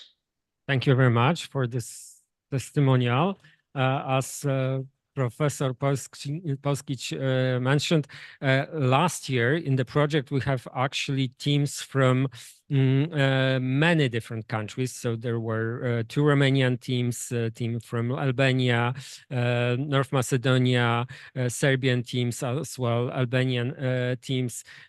So it's also an opportunity, and this was one of the assumptions, that those scientists will be able also to talk to their peers from the other countries, to inform themselves, for instance, that they want to create some consortia about some external projects, and that it will also work in the future. Thank you very much. Now let's invite Dr. Despina Popowska-Stoyanov to share her view and experiences from last year participation in EIT InfraBooster. Hello, Despina. Hello, can you hear me? Yes, we can hear you and we can see you as well. Thank you very much. I have a short presentation. Do I share my screen or? Yes, please do. Just a second.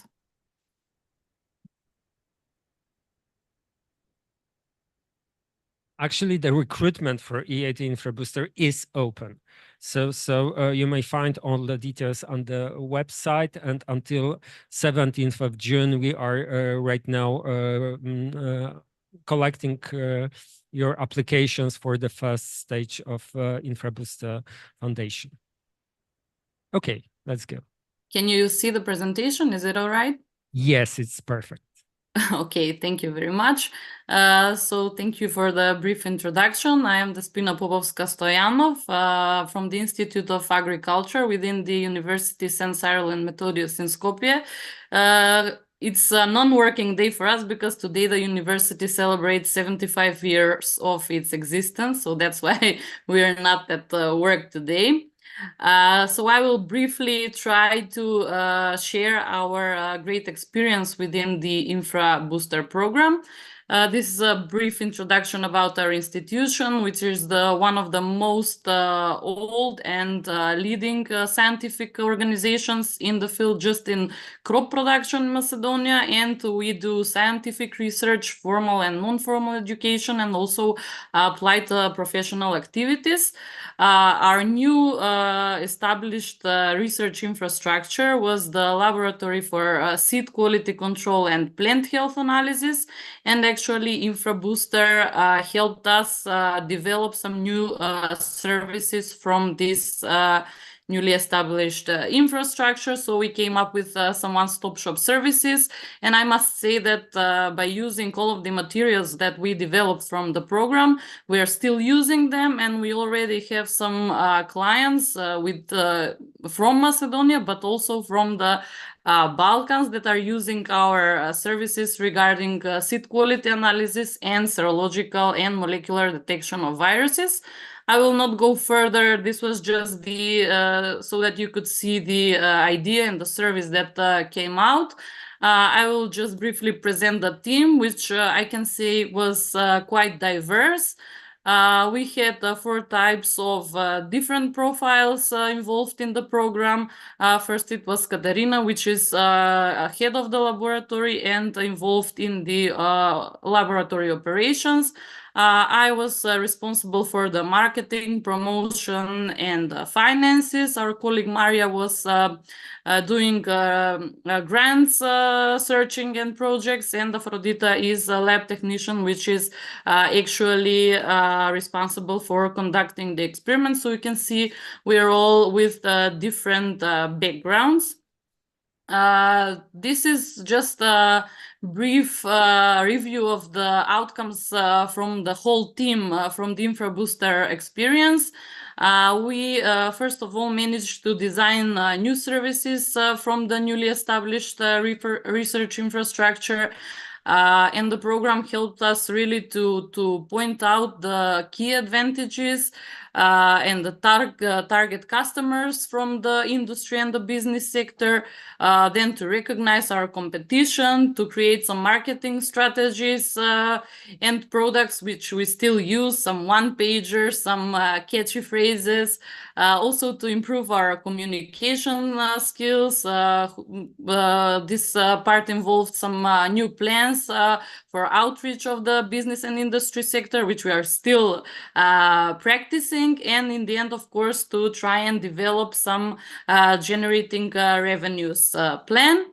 And overall, our InfraBooster experience was really meaningful. Just as Leila said, we really got some new knowledge, not just in the lab sector, but overall of the service from all sides. And I must say that, first of all, the approach and the methodology were great. The program was really well thought. It was very easy to gain the knowledge, and the transfer of the knowledge from the mentors was very, very well thought. They were using some interesting tools such as the mural, some really nice quizzes. We had homeworks, so everything worked very well. They inspired us and encouraged us to be innovative through the whole process, helped us develop some new ideas, and of course they supported the teamwork in our institute, but also they supported the networking with teams from different countries. And at the end, I must say once again thank you for their excellent mentoring, because they were here all along through the whole process, and they really helped us create this kind of new services. So thank you for the attention, and once again, thank you InfraBooster for the wonderful and fruitful experience we had with you. Thank you. Super. Thank you very much, Despina, for your kind words. Leila as well, thank you very much for this short presentation. As you may see, their pathway last year started with the foundation training. So they just applied for the very short training. With this year, we also deliver on e-learning platform to make it easier for the participants. Then we organize a group session during one day. Actually, all participants of a monthly edition are working together, and then they are preparing a final assignment, very short description of the research infrastructure. And the recruitment is still open, as I mentioned. Then, if you wish, if you find it valuable for your personal purposes, for development of your career, and also the position of your unit within the research center and university, you are encouraged to apply also for the EIT InfraBooster practitioner stage. And then actually we want the former graduates of foundation level to come together with 2-3 other colleagues and jointly try to prepare this proposal, because we, as you could hear, strongly believe that not a single person is able to create this kind of offer for business. Actually, you need to have someone else supporting you from the administrative staff of the university, from the technicians, for instance, and so on and so on. So once again, thanks a lot for this. Last year, we finalize the program in Belgrade. This year, we will invite the participants of InfraBooster practitioner to Budapest for finals to show us the results of their work and the services they are going to prepare. But we hope that many of you also will be tempted to watch online this finals or join us in person in Budapest during this event. So this is for the EIT InfraBooster part. Thanks a lot, Leila, Despina. Fingers crossed for your commercial success, of course, and also for scientific results in future. And now perhaps we may just tell you as a kind of teaser that there is another initiative which brings closer universities to business. This is EIT HEI, a higher education initiative. And actually, a few editions has been already organized. Professor Krzysztof Kincewicz is also part of one of the consortia created, and actually University of Warsaw was one of the leaders in EIT HEI project. And then EIT actually recruits consortia of universities or research centers, which come with a certain proposal how to make their institutions better prepared for this kind of science-business collaboration. In Montenegro as well, you have people who were involved in this program. So University of Montenegro was part of one of the consortium, and Sna Schuder, who was our guest before, is also available to provide you with more information. I was told that perhaps there will be another person visiting our event today who is more aware of the project and how it works from the practical side as first-hand experience. But anyway, the call, as we were informed, will be open this autumn again for new intakes of EIT HEI. Of course, this is quite target invitation for mostly for higher education institutions, but please find more information on EIT website. And of course, Branka Žižić will be contact person to provide you with all the details if you are more interested. Thank you very much for staying with us during this session. Thank you very much, Adam. And the last session for today is the session to be delivered by Ms. Milica Božović from Science and Technology Park of Montenegro. And she is actually also the associate of the EU project Policy Answers. And she will draw your attention to certain interesting opportunities that are open within this project. Milica.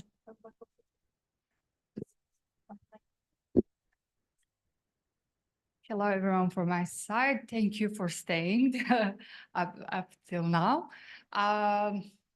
As Branka already said, I work in Science Technology Park of Montenegro. We are one of the partners at this Horizon Europe project. And I will shortly present you this information about the project. So the project lasts 4 years. It has 14 partners.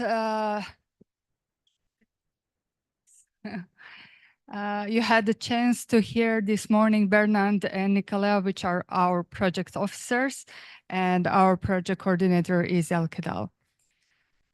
Here you can see our partners coming from Western Balkan countries, and beside the Western Balkan, we have partners from Austria, Croatia, Germany, and Italy. This is project overview. In the first working package, we have activities connected for the policy dialogue. So we organize ministerial meetings, steering platform meetings, and other ad hoc meetings. In the second work package, we actually do the monitoring of the implementation of Western Balkan agenda. So we produce monitoring cards each year for the all 6 economies. At work package 3, we do capacity building and support activities. For Montenegro last year, we organized 4 trainings regarding the application and the implementation to Horizon Europe projects. This activity was recognized by the Ministry of Education, Science and Innovation, so they decided to use the same experts, and they organize now the education training for the writing and the implementation of Horizon Europe. So you can check their website and apply up to 28th of May to that training. On the work package 4, we organized the conference in Sarajevo last year regarding the aligning priorities in Western Balkans, especially focusing on digital, green, and health. We also have representatives of European partnerships coming from EIT Food, EIT Digital, EIT Climate Neutral, and others. And we organize one-on-one meetings with the representatives of the ministries coming from 6 economies. Work package 5 is actually the focus of my presentation today. Those are pilot activities where we have some interesting calls that we already have announced. And work package 6 is our communication package. And I will also present you our website later and the project management package. So this is the overview of this work package 5, which are regional pilot activities. And my focus today is on industry academia incentives, which is Western Balkan innovation vouchers, and a mobility program, which is mobility scheme for the young researchers. Western Balkan Innovation Vouchers is supporting academia industry link. So the purpose is to match SME beneficiary from one Western Balkan economy to service provider coming from another Western Balkan economy. So that the Western Balkan Common Regional Market can benefit from it. The main objective of this call is to encourage the collaboration between SMEs and the knowledge providers, resulting in innovative solutions. Here are the links to the call and an announcements on our platform. And the total budget for these vouchers is 240,000 euros. And we plan to award the minimum 25 vouchers in total, and per economy that means 3 vouchers per each Western Balkan economy. This is overview of the call. What I forgot to mention here is you can take up to 8,000 excluding VAT, but this is 80% of the total project value. So 20% of the total project value must be co-financed for the recipient of the voucher. The deadline is 26th of June, so you can check it out and apply if you're interested in this call. Who can apply? Those are legal business entities registered as micro, small, or medium-sized companies. And the important is that they are registered in some of the Western Balkan economies. And ownership must be minimum 51% that are from the people coming from these countries. Also, they must be registered in any of the Western Balkan business registration agencies located in the Western Balkans, who are service providers in this case. Those are eligible entities are the public sector higher education institutions or public sector research and development organizations. Also, they must be state-owned at least 51%. Yes, the companies that are doing research must be also predominantly owned by public sector. What is funded through these innovation vouchers? So you can fund development of new or improvement of existing products, proof of concept, feasibility study, production of laboratory prototypes, manufacturing demonstrational prototypes, different types of tests in laboratory or production plant, validation of technology, validation of new or improved products, processes, or services, development and introduction of special software for a product or process, and IPR and technology transfer. How to apply, I already provided you a link. So on our website, Western Balkan Info Hub, you can find a specific page for this call, and you have all the apply for this call button and all the buttons for downloading the documents necessary for application. So submission process, you have to submit following documents. You have to fill in the documents that you download from this website, and so you provide printed and signed project application form, statement of the company, and financial offer. You should use only English language for all of this application process. And if you have any questions, you can contact our project partners, which are responsible for these activities. Coming from Macedonia, here is provided their email address.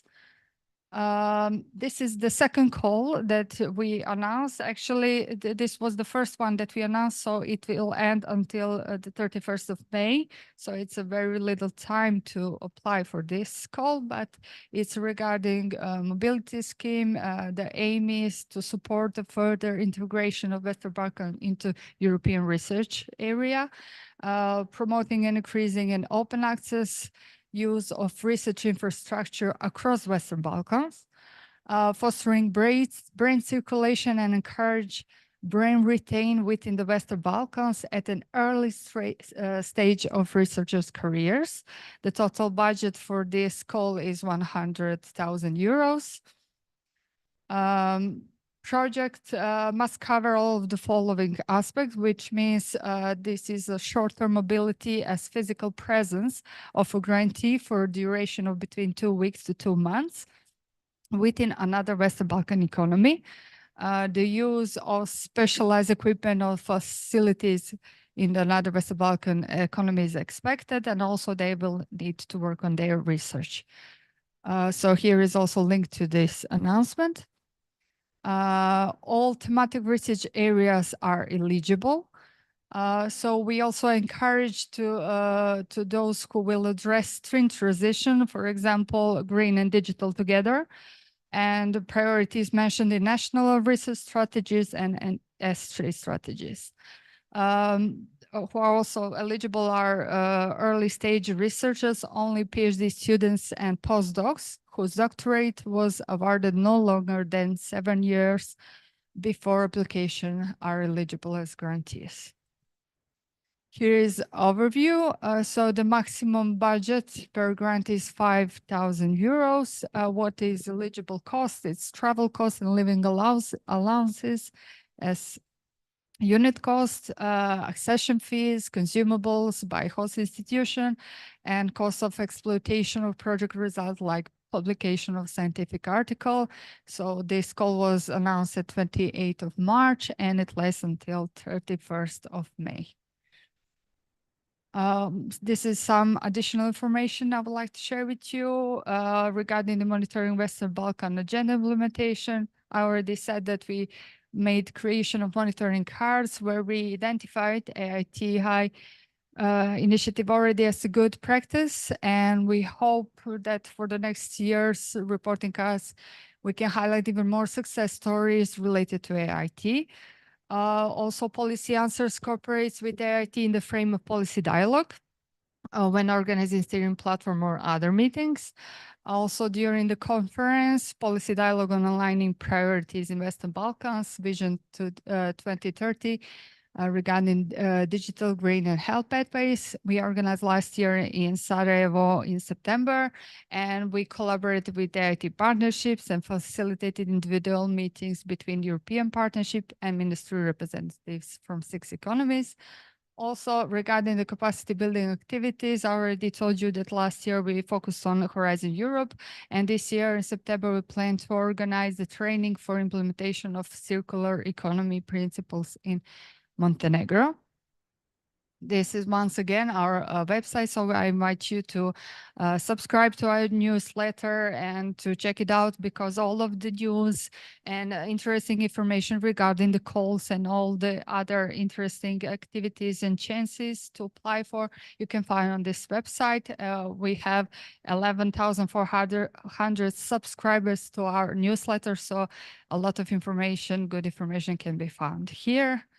For any questions regarding whatever you're interested in, you can write us on these email addresses. So thank you for your attention.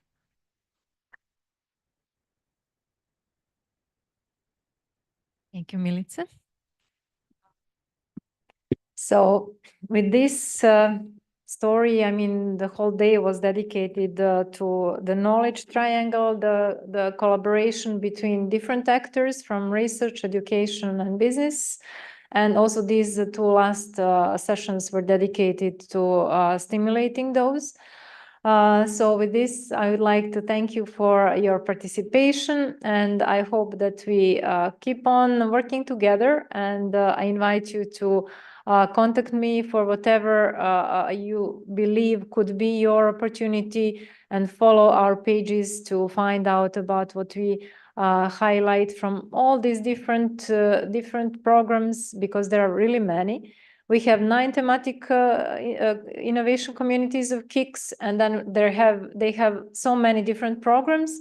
So we are trying to filter out those which seem to be most relevant for our context. So let's be in touch and let's work together. Thank you very much.